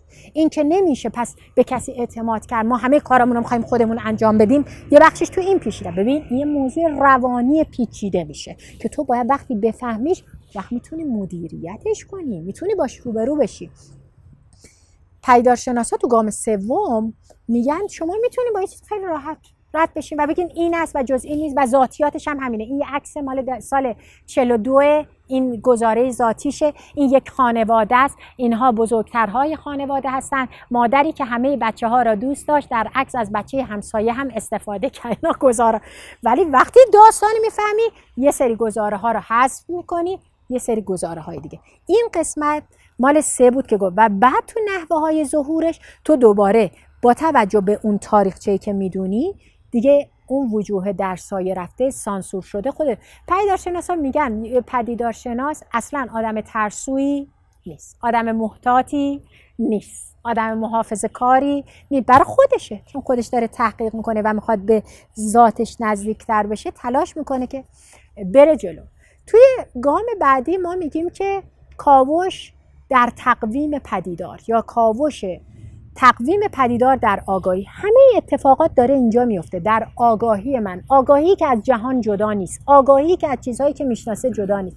من برای خودم یک نقشه طراحی میکنم در ذهنم و به عنوان یه دانشجو این رو یک مپ دارم، یعنی نقاطی که تا حالا برام روشن شده، مثل آدمی که میره یه شهر غریبه هی کدگذاری میکنه، میگه حواسم باشه از اینجا میرسه به ایستگاه قطار، از اینجا. به بچه‌ها گفتم من تو آلمان این نهراشون که رد میشون گفتم این نهر مادی فلانه، این مادی فلانه، مثل اصفهان میگفتم اینم این پل خاجوشونه، اینم این 33 پلشونه، اینا رو گم نکنم. روزا اول اینجوری میرفتم تا برسم درست.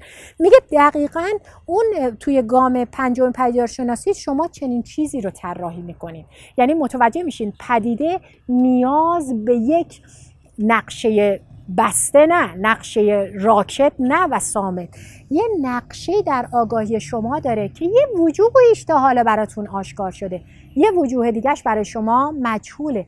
همون مجهول ها باید شما رو وادار کنه که دوباره در موردش تحقیق کنید، دوباره در موردش کاوش کنین، برین جاهایی که درست نبوده رو تصحیح کنین برای خودتون، حتی 10 بار 20 بار باز هم در موردش تحقیق کنین. تو گام بعدی اپوخه است. اپوخه رو 6 میذارم ولی من نمیذارم 6، همیشه میذارم اول. اپوخه یعنی چی؟ اپوخه یعنی چراغا رو خاموش کن. کدوم چراغا؟ چراغای پیش داوریات، تعصباتت. اینی که در مورد هر چیزی میخوای نظر بدی بگی چون فلانی گفته اون نظر مهمتره. میگه نه، اجازه بده آب در عین حال که H2O باشه، H2O باشه، این باشه، این ویژگی‌های فیزیک، این ویژگی‌های شیمی، ولی اطلاعات و لایه‌های دیگری هم در مورد آب هست، در مورد فشن، در مورد معماری، در مورد موسیقی، در مورد هر موضوعی که میخوای.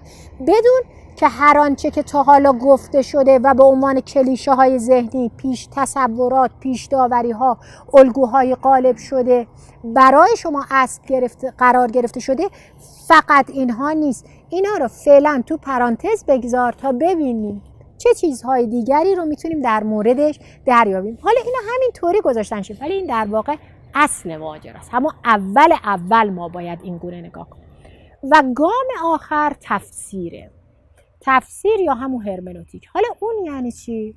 ببین، هرمنوتیک کار هر کسی نیست. دیدین توی ایران ما چه راحت این واژه‌ها رو به کار می‌بریم. تفسیر یا هرمنوتیک شهر هوشمند، تفسیر فلان در پزشکی، تفسیر. یه بگم، حوزه پیدارشناسی اونقدر نیاز بود برای جوامع بشری که تو گروه‌های پزشکی به شدت تو دانشگاه هاروارد مورد استقبال بود. یعنی الان اگه شما بزنین یه سری از مقالات و منابع مال گروه‌های پزشکی. خود این کرونا ثابت کرد که نگاه‌های تکسویه پزشکی موفق نبود. نمیشه با چند تا علامت بیماری تشخیص داد، راهکار تشخیص داد. یعنی نه تنها در حوزه روانشناسی، در حوزه علوم، در حوزه پزشکی ورود پیدا کرد و گفت اساسا شما وقتی میتونید در مورد چیزی تفسیری بدین، نظری بگین که شما مراحلی رو طی کنین، تیمی کار کنه تا بعد تازه بگین از یه زاویه دیگه هم ما به این موضوع نزدیک شدیم. تفسیر که یه این که ما صبح تا شب میشینیم در مورد همه چی تفسیر میکنیم، کپشن مینویسیم، پست میذاریم، قصه میگیم.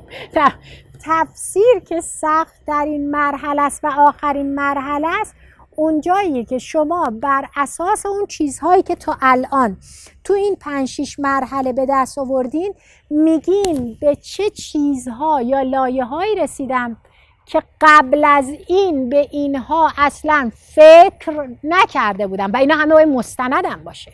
یعنی زبان به شما کمک کرده باشه، همون فرهنگ زبانی، تاریخ، نحوه‌های مختلف ظهورشان، همه اون چیزهایی که تو این راه مستند اومدین، نظراتی که داره این مستندات رو مورد مکاشفه برای شما انجام میده، یه جاهای عقاید ضد نقیضی که تازه یه لایه دیگری بر شما آشکار میشه، اون میشه تفسیر. ببین مثلا هایدگر تو کتاب وجود و زمان وقتی داره در مورد انسان صحبت میکنه میگه اینقدر تو جوامع غربی این انسان دیگه دم دستی شد و فقط شو ذهن و اونم ذهن 2 تا 4 تا، ذهن 2 تا 4 تا که من دیگه نمیخوام این واژه رو به کار ببرم. خب میگه رفتم تو ریشه‌های آلمانی گشتم، دیدم زاین، هستی، با یه پیشوند دازاین برای انسان به کار برده میشده.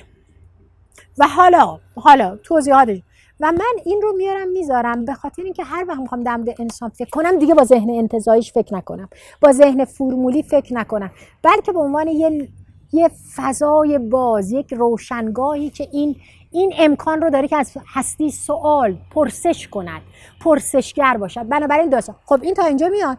بعد تو خود وجود زمان میگه آقا من تازه با این تحقیقان به یه جای دیگه رسیدم، اصلا دازاینم برای انسان کمه. با هم میتونی بهش چی بگیم؟ وجود به سوی مرگ، being unto death، یعنی مرگ که اتفاقا اون ویژگی های انتولوژیکش رو معنادار میکنه. چون میمیره، چون محدوده، چون تمام میشه، یه جوری باید زندگی کنه، یه جوری بین امکانهاش انتخاب کنه که به عنوان یه انسان، نه به عنوان یه سنگ یا یه حشره، ببینه چی انتخاب کرده، چه کار کرده. یعنی میگه اتفاقا من دیگه به حساب دکارت نمیگم من فکر میکنم من هستم پس هستم، میگم من میمیرم پس هستم. چون میمیرم باید زندگی کنم، چون میمیرم باید متفاوت هم زندگی کنم. و میگه این یک تفسیر هرمنوتیکی بود که در کتاب وجود و زمان بهش دسترسی پیدا کرد. بر اساس اون چیزایی که داشت توضیح میداد، ورود پیدا میکرد، کاوش میکرد در مورد دازاین، به این لایه رسید که قبل از اون به این شکل بهش نپرداخته بود و گفت در مورد انسان من یه لایه‌ای رو بهش دسترسی پیدا کردم که اون وجود به سوی مرگه و در تفسیرم این لایه بر من عیان شد. من خیلی معذرت میخوام، مجبور بودم که بگم، چون حتی به شکل خلاصه یا همینطور دور همی هم نمیتونستم یه جاهایش رو نادیده بگیرم. ولی خب هر مرحله ایش تمرینای عملی زیادی داره. یعنی ما وقتی با بچه‌ها کار میکنیم، خصوصا بچه‌های دکتری معماری و شهرسازی، نکته مهمش اینه که تکلیف میخوایم. هر بار ترمینولوژی، اتیمولوژی، در مورد کلید واژه هاشون، در مورد اینکه برن در بیارن ریشه هاشو، نسبت هاشو، ویژگی هاشو، و خودش پروژه خیلی کلانیه که خب خروجی های خیلی خوبی هم داد. بچه‌هایی که توی این حوزه کار کردن مثل دکتر منانی، دکتر احمدی، عرضم به حضورتون، کسایی که توی این حوزه ها روشمند اومدن جلو، تو خیلی خوب. من یادم آقای دکتر اکبرزاده، محسن اکبرزاده، توی معماری مسجد کار کرد. اونقدر من روی مستند نگاری و ترمینولوژی اساس بودم که خودش میگفت وقتی داشت در مورد مسجد صحبت میکرد و میگفت دوره آخر زمان، با قاطعیت هم میگفت امام زمان بسیاری از مسجدهایی که امروز میگن مسجد رو تخریب میکنه، چون اینا با ویژگی‌های ذاتی مسجد سازگار نیست و میرفت تو نصوص، تو متون، در می آورد. اونجا آدم کیف میکرد که یه تحقیق مستند میتونه نشون بده خیلی از این ویژگی‌هایی که ما درباره مسجد امروز بر اساس یه سری بحثای در واقع حالا میگن گفتگوی تمدنی، چشم هم چشمی‌های تمدنی، چشم هم چشمی‌های معماری و تجملات، میگیم اینا جزء ذات مسجد و جایگاه در واقع نماز نیست. انشالله که مثمر ثمر بوده باشه. اگرم سوال دارین در خدمتتونم. ببخشیدم اینجا فکر کنم یه خودم گرم بود، اذیت شدین، مهپاشم نداشتین، به خاطر اینکه در واقع میدیدم از آدم‌های مختلف که لطف کردین، هر کدوماتون اساتید هستین، تشریف آوردین، روی حوزه متمرکز نشدم. و نه اگر مثلا کاملا عمومی بود میرفتم تو فضای اجتماعی، توی این چیزهایی که این روزها خیلی ما میبینیم. اگه هنری بود خب متمرکزتر، ولی هر کدوم از شما یا فلسفی بود متمرکز روی بحث فلسفی میشدیم. اما امیدوارم که هر کدوم از شما این مباحث رو که من میدونم برای خودتون مطالعه کردین، گسترش دادین، ترویج بدین بین بقیه، که بلکه نه با اسم ادا اطوار پیدارشناسی، با این نگاه‌های چند سویه، نگاه‌های چند منظری، نگاه‌های منصفانه، که ما یکم از این تک‌بعدی‌ها، کم دیدن‌ها، کوچک دیدن‌ها، بی‌انصافی‌ها یه کوچولو رهایی پیدا کنیم توی فضای اجتماعی. خیلی ممنونم جانم. از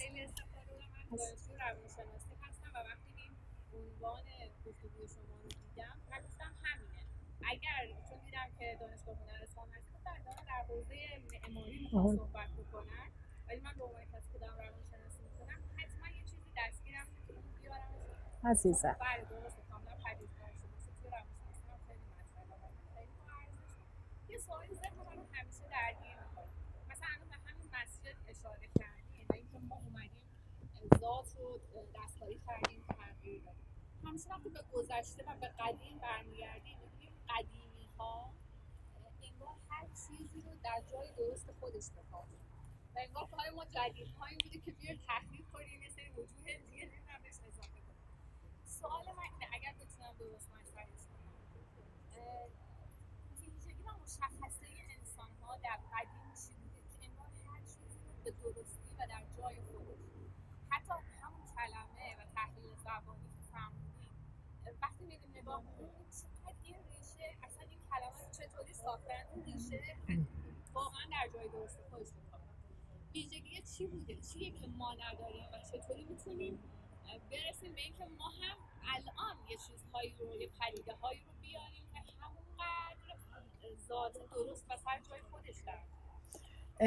ببین خیلی سوالتون سوال مهمیه، ولی در عین حال اینتردیسیپلینه، یعنی از چند حوزه باید ورود پیدا کرد، از حوزه روانشناسی، جامعه شناسی من فقط یه چیز رو میگم، من همیشه میگم هر آنچه که در قدیم بوده مورد ستایش نیست که بگیم هر آنچه که به صرف این که چون قدیمی است. اما یک چیزی گفتیم، وقتی ما به دوره‌های تاریخی برمیگردیم، واقعا وقتی ما داریم از دوره باستان صحبت میکنیم با یه نجابتی ازش صحبت میکنیم، با یه معصومیتی، چون بشر برای اولین بار بدون اینکه بخواد ادای علم در بیاره، ادای کسی بودن، به قول تاتارکیویچ میگه که اون هنرمند باستان که نمیخواسته لیبل هنرمند به خودش خادم میدونسته، داره تو این فوسیس، تو این هستی کاری میکنه. اینم گوشه، دیدین تو مراسمای آیینی میگیم تو هم یه گوشه کار رو بگیر، اونم داشته یه گوشه از کار رو میگرفته. چون این نگاه همش به اتیتیوده، چون این نگاه حاکمه، یعنی اساساً هستی رو مقدس میدونه، اساساً خودش رو یک موجودی در کنار هستی میبینه، نه مالک هستی، نه سردمدار هستی. برای همین خودش رو موظف میدونه، متعهد میدونه، مدیون میدونه، همه چیز براش مقدسه. خدا شاهده، من نه سر کلاسا که میگم بچه‌ها فکر میکنن من مال یه 500 نه مال 2000 سال پیشم، میگم مادر ما محال بود از جا بلند میشه ذکر نکنه، محال بود آب جوشو بره. ببین اینا شاید ما الان میگیم وای چقدر خرافی بود، البته از ما بهترون، نه میگفت، بعد به من میگفت همین مورچه ها هم از ما بهترن، همه حشرات اینا شرف دارن به ما، دروغ که نمیگن. حالا من آبجوشو بریزم روشون یا این رو اذیت کنم، حتما تا حتی انتهای پیریش میگه این ته برنجا رو بزنید این جوجوها بیان بخورن، اینا دعاشون گیراست. این نگاه یعنی چی؟ یعنی اینکه تک تک المان‌های هستی برای تو امر مقدسی هستن، اینا هم حقیقت وجودی دارن، اینها هم هستن، فقط تو نیستی مالک هستی، سردمدار هستی که هر آنچه که برای تو خوبه. این چیزی که شما گفتین به این برمیگره، چون در گذشته تا قبل از دوره مدرن اساساً انسان‌ها از یه چیزی برخوردار بودن به عنوان قوه تسلیم یا عبودیت ها، به یه چیزهایی در واقع پایبند بودن، پایبندی اخلاقی، پایبندی دین. از دوره مدرن اصلا یکی از داستانهای مدرنیته فرانسیس بیکن گفت من اومدم بت‌ها رو بشکنم، یکی از بت‌ها همین بود، همین سرسپردگی به قواعد قومی، تاریخی، فرهنگی. یکی از کارهایی که بیکن من دستشو نبرد بالا، گفت یکیش اینه که من میخوام زبانو بشکنم، اینقدر پایبند به زبان و ویژگی‌های زبان و فرهنگ زبان نباشی. یکی دیگه این چیزای شخصی رو بریزین دور، هر کس برای خودش یه نظر، نه ما طبق قاعده‌های ریاضی باید بریم جلو. یکی دیگه‌اش این چیزای قومی، وقتی قار و قبیله رو داره میگه، چیزای قوم، وقتی اینا شکسته شد توی دوره مدرن بشر برای خودش دنبال یه آزادیه، ولی آزادی که اتفاقا محبوسش هم میکنه. میدونی به قول ویتگنشتاین انگار هر کسی برای خودش یه زبان شخصی پیدا کرده، برای همین نمیتونیم من با هم مراوده کنیم. اینا بر اساس اون اومانیسمه دیگه، بر اساس اینه که من واقعا خودم رو فقط معیار میدونم، کسی دیگه این اصلا قبول ندارم. اگرم با کسی دیگه صحبت میکنم میخوام شکل خودم بکنمش. همین الانم که ما داریم صحبت میکنیم اساسا اینا توی پس ذهن ما هست دیگه، میخوایم دیگران رو هم شبیه خودمون کنیم تا راحت بشیم. یه چیزی فوکو داره خیلی جالبه، میگه از کی دیوونه رو بردن بیمارستان؟ از زمانی که کسی دیگه دیوونه رو نمیتونه تو خونه تحمل کنه، یه فضای بسته چون من معیارم، منی که اینجوری رفتار میکنم، اینجوری راه میرم، اینجوری غذا میخورم، اون چون مثل من غذاشو اینجوری میکنه، نه اونو ببریم تو 4 دیواری بذاریم. میگه اصلا ما با معیارهامون آدم‌ها رو هم برش زدیم. ببینید داستان اینی که شما میگین امروز ما به خاطر اینکه دیگه اون روحیه رو نداریم، نه به اخلاقیات پایبندیم، ما حتی به اخلاقیات مدرن هم پایبند نیستیم. میخوام بهت بگم من هر وقت کانت دارم به بچه‌ها درس میدم میگم کانت اونقدر معتقده به این چیزایی که داره میگه که شما وقتی تو آلمان میری میبینی واقعا اینا شده وجدانیاتشون برای یه چیزایی. ما همه اینا رو تو کتاب مقدسمون داریم، تو آیینمون داریم، تو عرف، اونا رو که گذاشتیم کنار هیچی. یه مدرنیته عجیب و غریبی ما داریم برای خودمون، یعنی هر کسی برای خودش، هر کسی هم هر جور دلش خواست، اصلا هیچ اصولی نداره، هیچ قاعده‌ای نداره. به خاطر همین اون نکته‌ای که شما میگین که ما چگونه ما فضای امروزمون رو وقتی پاتولوژی کنیم، آسیب شناسی کنیم، و بعد ببینیم اصل چیه، نیازهای اخلاقی، نیازهای معنوی، نیازهای عاطفی، اون چیزی که دو وجود خودمون. یه نکته هم بدونین، اون چیزی که فطرت شما، اگه فطرت ما به این راحتی ها آلوده نمیشه مگر اینکه دیگه خیلی زنگار بگیر. اون فطرت که رضایت حقیقی رو میده، نه رضایت موقتی، اون وقتی به یه آرامش با آسایش فرق میکنه، به آرامش میرسه، اون یعنی جاییه که خطا نمیره. درست، خواهش میکنم. ترجمه است آنجا هستی. آره یکی میگن آنجا هستی، آنجاشون منظورشون چیه؟ ببین بعده، اصلا من وقتی که تو آلمان میخوندم یا با همین پروفسور فیگال یا شهرام باقری صحبت کردم، اصلا اونا خندهشون میگه اصلا این نمیتونه اینجوری. ببین اینکه باید اون زبان رو بلد باشه، چون دا این ببین یه پیشونده. خب وقتی میاد نه منفی ساز هم نیست. ببین تو آلمانی میدونی که ما یه پیشوندایی داریم، مؤنث رو میگه، مذکر رو میگه، خنثی رو میگه. آره خب نه، حالا میدونم بعضی وقتا فکر میکنی شاید دی معرفه انگلیسی، نه اون هم نیست. وقتی داره ببین زاینو هستی میگیره. خب دا وقتی اشاره میکنی، چون هستی که قابل اشاره نیست. ببین این صندلیه، اون دیواره، اینا هستی هستن ولی هیچ کدوماشون هستی نیست، یعنی هستی در اینا محدود نمیشه. ولی دا اون جاییه که اتفاقا مورد اشاره خاصی قرار میگیره. یعنی انسان از چه جهت موردش؟ چون این انسان مشیر به هستیه، خودش هم به سمت هستیه. این انسان دغدغه های انتولوژیک هستی. این انسان تنها موجودیه که از هستی سوال میکنه، میگه من از کجا اومدم، من کجا میرم، من چی هستم. اگه بخوای پرسش های اصلی رو بدونین، پرسش های بنیادین اینه که کیم، از کجا اومدم، کجا میرم، وجودم چیه، اینا. و اینا اون چیزاییه که این دایره رو معنادار میکنه. حالا دیدین که تو ترجمه های فارسی میزنه روشنگاه هستی، آنجای هستی، ناحیه باز هستی. همه اینا اومدن به خاطر اینکه فقط به من مخاطب هی بگن که بدون اینی که هایده که داره اینو به کار میبره، همش به خاطر اینکه اون واژه ها رو از ذهن تو بیاره بیرون، اون سابجکت رو، اون هیومن رو، اون رتیو رو بیاره بیرون و تو رو با وجود آشتی بده که تو خودت مستقل از وجود و این دایره هستی نیستی. جانم عزیزه،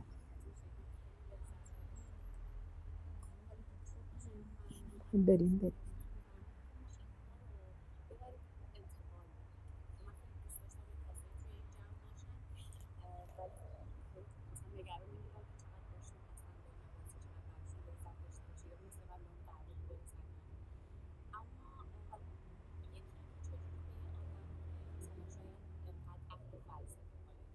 نباشه. بله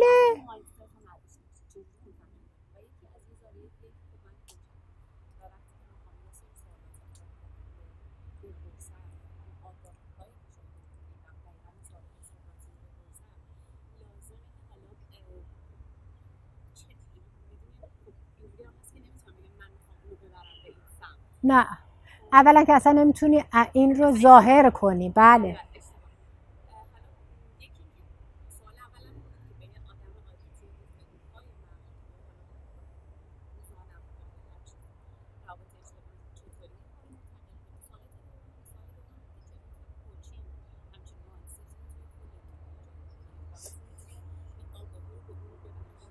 ببین اون همون که دائم صحبت کردم در مورد منش، اولین شرطش اینه که اینا رو ذره ذره تو خودت پیاده کنی.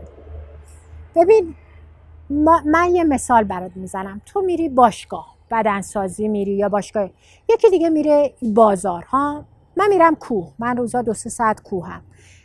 هر روز یک سری جمله های مشابه از آدما میشنوم که دارن با هم دیگه میرن بالا و همه تئوریسین های سیاسی یا مثلا همه از پایین کوه که من شروع میکنم به دویدن، دیدی چطور شد، دیدی که عراق مقتدا صد، یعنی همه تا بالا تا رو میخوان، یعنی اصلا تهوع میگیریم.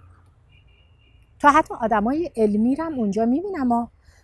یکی از نکته‌ها اینه که من میتونم همرنگ دیگران بشم ها، مثلا اگه سلام کردن یا چیزی گفتن، آره منم همینطور. اولین چیزی که یه پدیدارشناس یا کسی که میخواهد در این مسیر برداره اینه که اساساً قرار نیست هم رنگ جماعتی بشه که نمیدونه در مورد چی دارن حرف میزنه. یه جمله تکون دهنده هایدگر داره، میگه بسیاری وقتها ما اصلا نمیدونیم در مورد چی داریم حرف میزنیم، ما داریم وراجی میکنیم، گرده ژاژخایی داریم میکنیم، وراجی داریم میکنیم. میگه تو روزمرگیامون ما بعضی وقتا انقدر دچار وراجی میشیم که اصلا موضوع سقوط میکنه، موضوع نه تنها باز نمیشه که اصلا تحریف میشه. ما خیلی سال تحریف میکنیم. تازه دیدی میگه اینقدر بلد بودم مخشو زدم، درستش کردم. اینا خودمونو داریم به واقعا همون بحث داسمنه دیگه. داسمن بسته است، همه چیزم فکر میکنه داره ولی بسته است، اصلا دازاین نیست. داسمن داره همه صحیح برای خودش اول همه داره فریب میده. ببین این منشه وقتی من در رابطه با خانوادم، با بحث مالیم، با بحث اجتماعیم نتونم دیگه همرنگ هر کلامی باشم، هر عقیده‌ای باشم، بلکه به خودم بگم اجازه بده. یکی از کلید واژه‌هاشون همین زین لسنه، اجازه بده. اجازه بده در موردش تحقیق کنم، اجازه بده این رو برای خودم بررسی کنم. مثلا ما اخلاق رو تو ایران اینجوری میگیم، طرفی که زیاد میخنده میگیم اینقدر خوبه، کسی که مثلا به کسی تلنگر نمیزنی میگه اینقدر آدم اخلاقیه. دیدی بعضیا طرفا جلوش دارن سر میبرن اینطوری میکنه ببین چقدر مهربونه، چقدر مظلوم. وای خیلی مزخرفه این واژه. اصلا اخلاق جاذب و دافعه عجیبی با هم داره. یه جاهایش اصلا دقیقاً دافعه است، یعنی تو نباید اون نبایدها جلوی یه چیزهایی ایستادن. یعنی به نوعی یک محقق اول از همه برای خودش یه پرنسیپ یا اصول اخلاقی رو طراحی میکنه که من قرار منصفانه در مورد این تحقیق و کاوش کنم، من قرار چند وجهی اینو ببینم، من قرار نیست دیگه تا نوک بینیم ببینم، قرار این رو از زوایای مختلف مورد بررسی قرار بدم. من به عنوان یه محقق این رسالت رو دارم. خب و اینم نمیتونم برم بگم ببین شما هم باید مثل من دیگه فکر کنین تا ما یه جامعه پیشرفته بشیم. نه، من اول اینا رو باید تو خودم، حرکاتم، سکناتم، رساله ضیافت افلاطون رو بخوانیم. مهمانی وقتی داره در مورد عشق میگه همه اونا رو اول میگه تو خودت ایجاد کن. این عشق رو پله پله از دیدن قیافه زیبا، تناسبات، این ظرافت تا برسی به روح بزرگ، چجوری یه روح زیبا بشی. اول نه سلوک اخلاقیه. اینا رو در خودمون وقتی پیاده کنیم بعد میگه تو میشی حلقه مغناطیسی.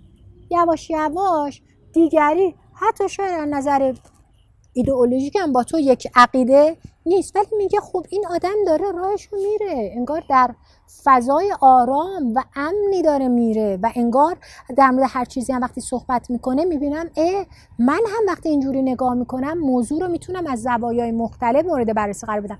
ببین من یک دوستی دارم که یه توضیح میخوام بدم، انشالله ایشون هم راضی هم، چون راضی ایشون از نظر مالی میتونم بگم جزء مثلا آدمای معدود این مملکته که خیلی هم خیلی وضع مالی پاک خوبی داره، نه اینکه بگیم خیلی داره. ولی این آدم همیشه به من گفت دعا کن و دعام این بود که من دعا کن که حالم خوب بشه، دعا کن که آرامش داشته باشم، من ناراحتم. خب من واقعا نمیتونستم بهش بگم که دعا چیه. چرا ما فهم کنیم یه معجزه باید از آسمون بیاد بیرون، من امروز اینم فردا یه شخص دیگه ای بشم، فردا خیلی خوشحال و شاد و خندان بشم. من باید اینجا رو عوض کنم. من باید ببینم اصلا چه چیزایی رو دادم تا چه چیزایی رو به دست آوردم. من باید نگام الان دیگه اونقدر دیشب بهش گفتم اگه برگردی به 5 سال پیشت معجزه یعنی هم. معجزه یعنی این که شما از ابتدای کوه میگی به به چه هوایی، تو اصلا این هوا رو میدیدی، این کوه رو میدیدی، اصلا این درخت‌ها رو هم میدیدی. ورزش رو هم فرمولایز شده انجام میداد به خاطر کالری، به خاطر این، یعنی این هم فرمولایز شده بود. حتی ورزش که دیگه اوج شادابی، گفتم تو حتی اینا رو هم نمیدیدی. این که الان یاد گرفتی به تک تک این عناصر میگه. آقا اولا من گفت یعنی چه تو به این گربه‌ای برای این گربه یه چیزی میاری؟ بودم اصلا این گربه‌ای که نگاه میکنه من خوشحال میشم. حالا این گربه کوهه بذار اینم نگاه بکنه، بابا نگاش کن، اینم داره یه موجودیه در هستی. این قازا هستن، قازای دمه اون قاقا میکنه. گفتم به خدا اینا دارن برای خودشون زبان دارن. دیدن اینها و اینا ادا نیست. چون ما به هر کی میگیم متاسفانه تو ایران یا از این ور بوم میفتیم یا از اون ور، یعنی یا یه سری ادا در میاریم یا اصلا توجه نمیکنیم. ما اگه یواش یواش یاد بگیریم توجه کردن رو، درست دیدن رو، دیگه وقت درس خوندنمون، حرف زدنمون، آدم هامون دیگه مادر یا پدر مساوی نیست با کارت پول، با پشتوانه اجتماعی، با پشتوانه مالی ما. برای من مادر یک امر مقدس است، حتی اگر 1 ریال نداشته باشد. برای من پدر یک امر مقدس هویتی است، حتی اگر 1000 بار مرا دعوا کرده باشه و حتی عقایدش با من سازگار نباشه. برای من گذشته من به عنوان افتخار کور من نیست، به عنوان بستریه که میتونم توش کاوش کنم، خودم رو تصحیح کنم، خودم رو پیدا کنم. بعضیا دیدی از گذشتهشون فرار میکنن. نه تو اینا همه خوبه. من یه دفعه بچهای دانشگاه که میرسیم، اونایی که تو لیسانس با هم بودیم، حالا شما هم حتما داریم، میگن سلام پیراوی، یادته با هم روی صندلی بودیم، حالا تو شده خانم دکتر، حالا یعنی اینا رو تعریف میکنم. من میگم وای ممنونم، من اصلا اگه شما رو نداشتم حالا اینجا نبودم. اصلا اگه یا فلانی میگه یادته با هم رفتیم ساندویچ بخوریم پول نداشتیم، میگم اصلا اگه اونا رو نداشتیم حالا اینجا نبودیم. همونا بوده. ما با تمام اون گشتالت و مجموعه انگیزه پیدا کردیم به امروز رسیدیم. اینا چیزاییه که ببین خیلی به شدت منشیه. و من یکی از علتایی که با حکمت توی فرهنگ خودمون و بعد پدیدارشناسی تو بحث‌های فلسفی ارتباط برقرار میکنم، به خاطر اینکه اصلا فلسفه رو مدیونم بهش. چون کسی که فلسفه میخونه اتفاقا نمیتونه تک‌وجهی بار بیاره. کسی که فلسفه میخونه هر چند بگه آخر ته ذهنش داره یه اتفاقایی میفته که بهش دستور میده، میگه نه اینو از این برم نگاه کن، اینو اینجوری هم ببین. میبینی اهل فلسفه، ماها که دانشجوهای کوچیک و هم تو به حاله، ولی واقعا اون بزرگا رو وقتی میبینیم یه آرامشی دارن، یه طمأنینه‌ای دارن به عالم خودش. اینا رو باید سعی کنیم و چیز دور از هیچ چیزی نشدنی نیست. فقط من اینو میگم، یعنی هیچ غیر ممکن نیست. و میدونی غیر ممکن تا حالا متحقق نشده، تو بیار متحققش کن دیگه، ممکنش کن. جان یه تعریفی میگن پدیدارشناسی اینه که مثل با زاویه دید کودکی انگار با یه چیزی قبلا مواجه نشده، یه چیزی از نو. خیلی ممنونم. ما اینو تو کتاب ملوپونتی من نوشتم، همش هم برای بچه‌ها میخونم. ملوپونتی میگه که پدیدارشناس کسیه که با خودش تمرین میکنه به معصومیت کودکانه‌ای برگرده. کودکی که برای اولین بار داره هر چیزی رو تجربه میکنه، دیگه عادی نشده براش. دیدی برای ما همه چی عادی شده، از همین نفس کشیدنمون، از خوابیدنمون، از خوردنمون، از دیدنمون. و ای وای که یه روز به تلاطم بیفته تا وقت بفهمیم هر کدوم از اینا چه معجزه هاییه، از این آفتاب، از این درخت، از سلامتی، از هر چیزی.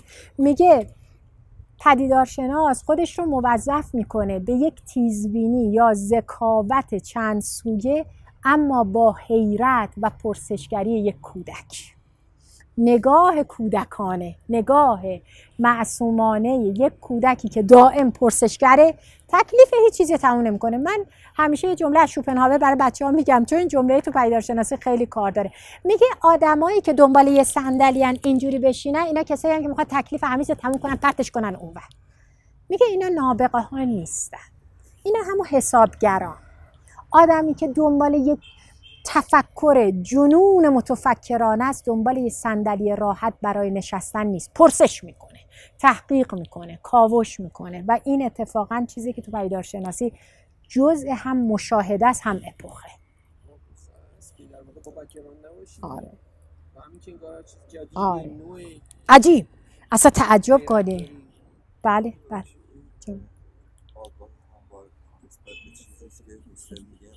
یعنی که ذهن پیش‌فرض داره. آخه اگه آری پس این برخورد ما به پدیدار پیش‌فرض باشه. ببینید میگن این که میگیم آگاهی همواره به سمت چیزیست، اینتنشنالیتی. حسین حسین گفت ببین، اومد گفت ببین، اولش خب خیلی کانتی بود، گفت آگاهی بس آگاهی، بعد گفت ببین آگاهی که بریده شده نیست. سرکار خانم شما اگه خواستین برین، این آگاهی بریده شده نیست، بلکه آگاهی من همیشه به سمت چیزیه، من میخوام از چیزی آگاه بشم ها. بنابراین اومد اون کلیدواژه خیلی مهم لبنزولت رو گفت، زیست جهان، و اینکه اصلا آگاهی من در جهانیه، در مجموعه از مدرکاته. خب آقا سوالشون اینه که اگر آگاهی به چیزیه، پس ما که داریم میگیم که کلیشه ها، پیشفرض ها رو کنار بذاریم، پس این آگاهی به چیزی چجوری با اون ارتباط برقرار میکنه؟ اولا پیدارشناسی هوسل خیلی سخت‌تر از بقیه پیدارشناسی است، برای همین تو مدل‌های پیدارشناسی ما مال هوسل رو میگیم مخصوص خودشه که داره. هوسل اومد خیلی اپوخه کرد، اپوخه حتی وجود یه چیزی رو گذاشت تو پرانتز، تاریخچه‌ش رو گذاشت تو پرانتز. هایدگر اینا گفتن نه، تاریخش به ما کمک میکنه، کلیشه هایی که در مورد وجود اون هست، در مورد اون توضیح داده شده، اونا رو هم نمیندازیم دورا، میذاریم تو پرانتز. بعد که در مورد آب میخوایم صحبت کنیم، لایه های دیگه هم میگیم، H2O رو هم میگیم، ولی فقط H2O نیست. حالا اون قسمت آگاهی به چیزی یعنی این که آگاهی من بریده شده از جهان نیست، آگاهی من حاکم و امر مسلط بر جهان نیست. اصلا اگه جهانی نباشه، مدرکاتی نباشه، آگاهی من معنادار نیست. ولی وقتی میگیم که آگاهی داره پیش تعصبات رو میذاره کنار، پیش داوری ها رو میذاره کنار، اینها رو در پرانتز میذاره، اپوخه میکنه. اما یه جای یه نکته دیگه داریم، پیش فهم ها. پیش فهم ها چه فرقی دارن با پیش داوری ها؟ پیش داوری ها الگوهای غالب شده عادتی هست، عادت کردیم، اینجوری عادت کردیم توی فرهنگ.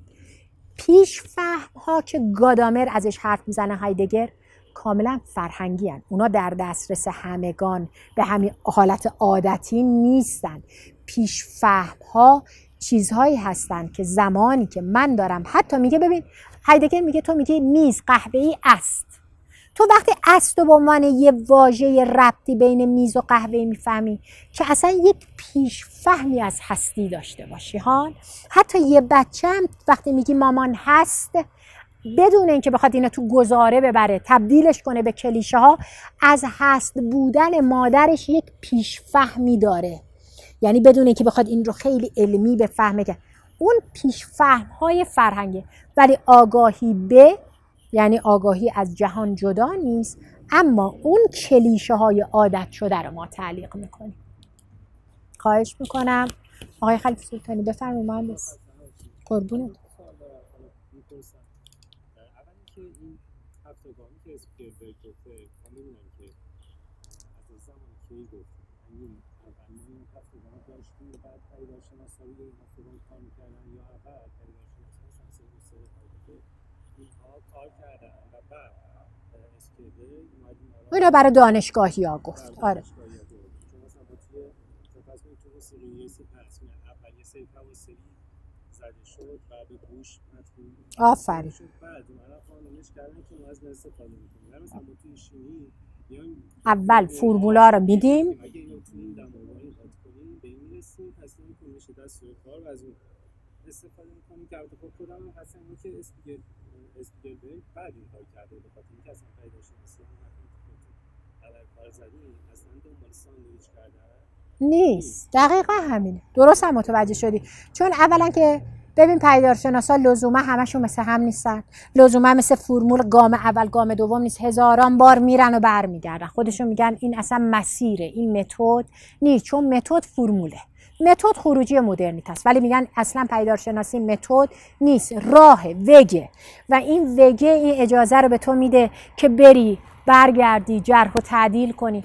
بله اول پدیدارشناسا اساسا این گونه اندیشیدن، بعد کسی مثل اسپیگلبرگ یه استاد دانشگاهیه، یه آدمیه که اسپیگلبرگ آلمانی، اون اسپیگلبرگ آقای مسعود اولیا کتابشون رو ترجمه کردن، جنبش پدیدارشناسی برگ. آره بله خیلی هم خوبه، خیلی خوبه. خیلی خوبه. و بعد اونا اومدن مثلا اینا رو مثل من و شما که دور هم نشستیم این گام ها مثل سرآغاز کار هنری که میخوندیم با هم از هایدگر و برای خودمون گام بندی میکردیم این گام ها رو گفتیم. اساسا من الان یه کاری میخوام بکنم صرفا این هفته گام انجام بدم نمیتونم بگم که پدیدار شناس نه آفرین. هی این رو ببین گفتم که مثل یه خمره است تو باید بری داخله و توش قوطه ور بشی. روز اول که رفتین شنا میتونستین بگین دیگه ما قورباغه یاد گرفتیم یا نه نمیشد دیگه ها. یه جایی حتی اونقدر میرفتیم که میرفتیم حرکات اصلاحیش هم یاد میگرفتیم. دقیقاً پدیدار شناسی اونجوری. دقیقاً یه دور هربراتیک این مسیر رفت و برگشت و دورانی. بریم تا خودمون اون شکلی بشیم. انشالله که خوب و خوش باشین. ممنونم اومدین، خیلی افتخار دادین. منم از این که آره واقعا شماها رو دیدم خیلی خوشحالم. خدا قوت. آقای دکتر عزیزان خیلی ممنون. خیلی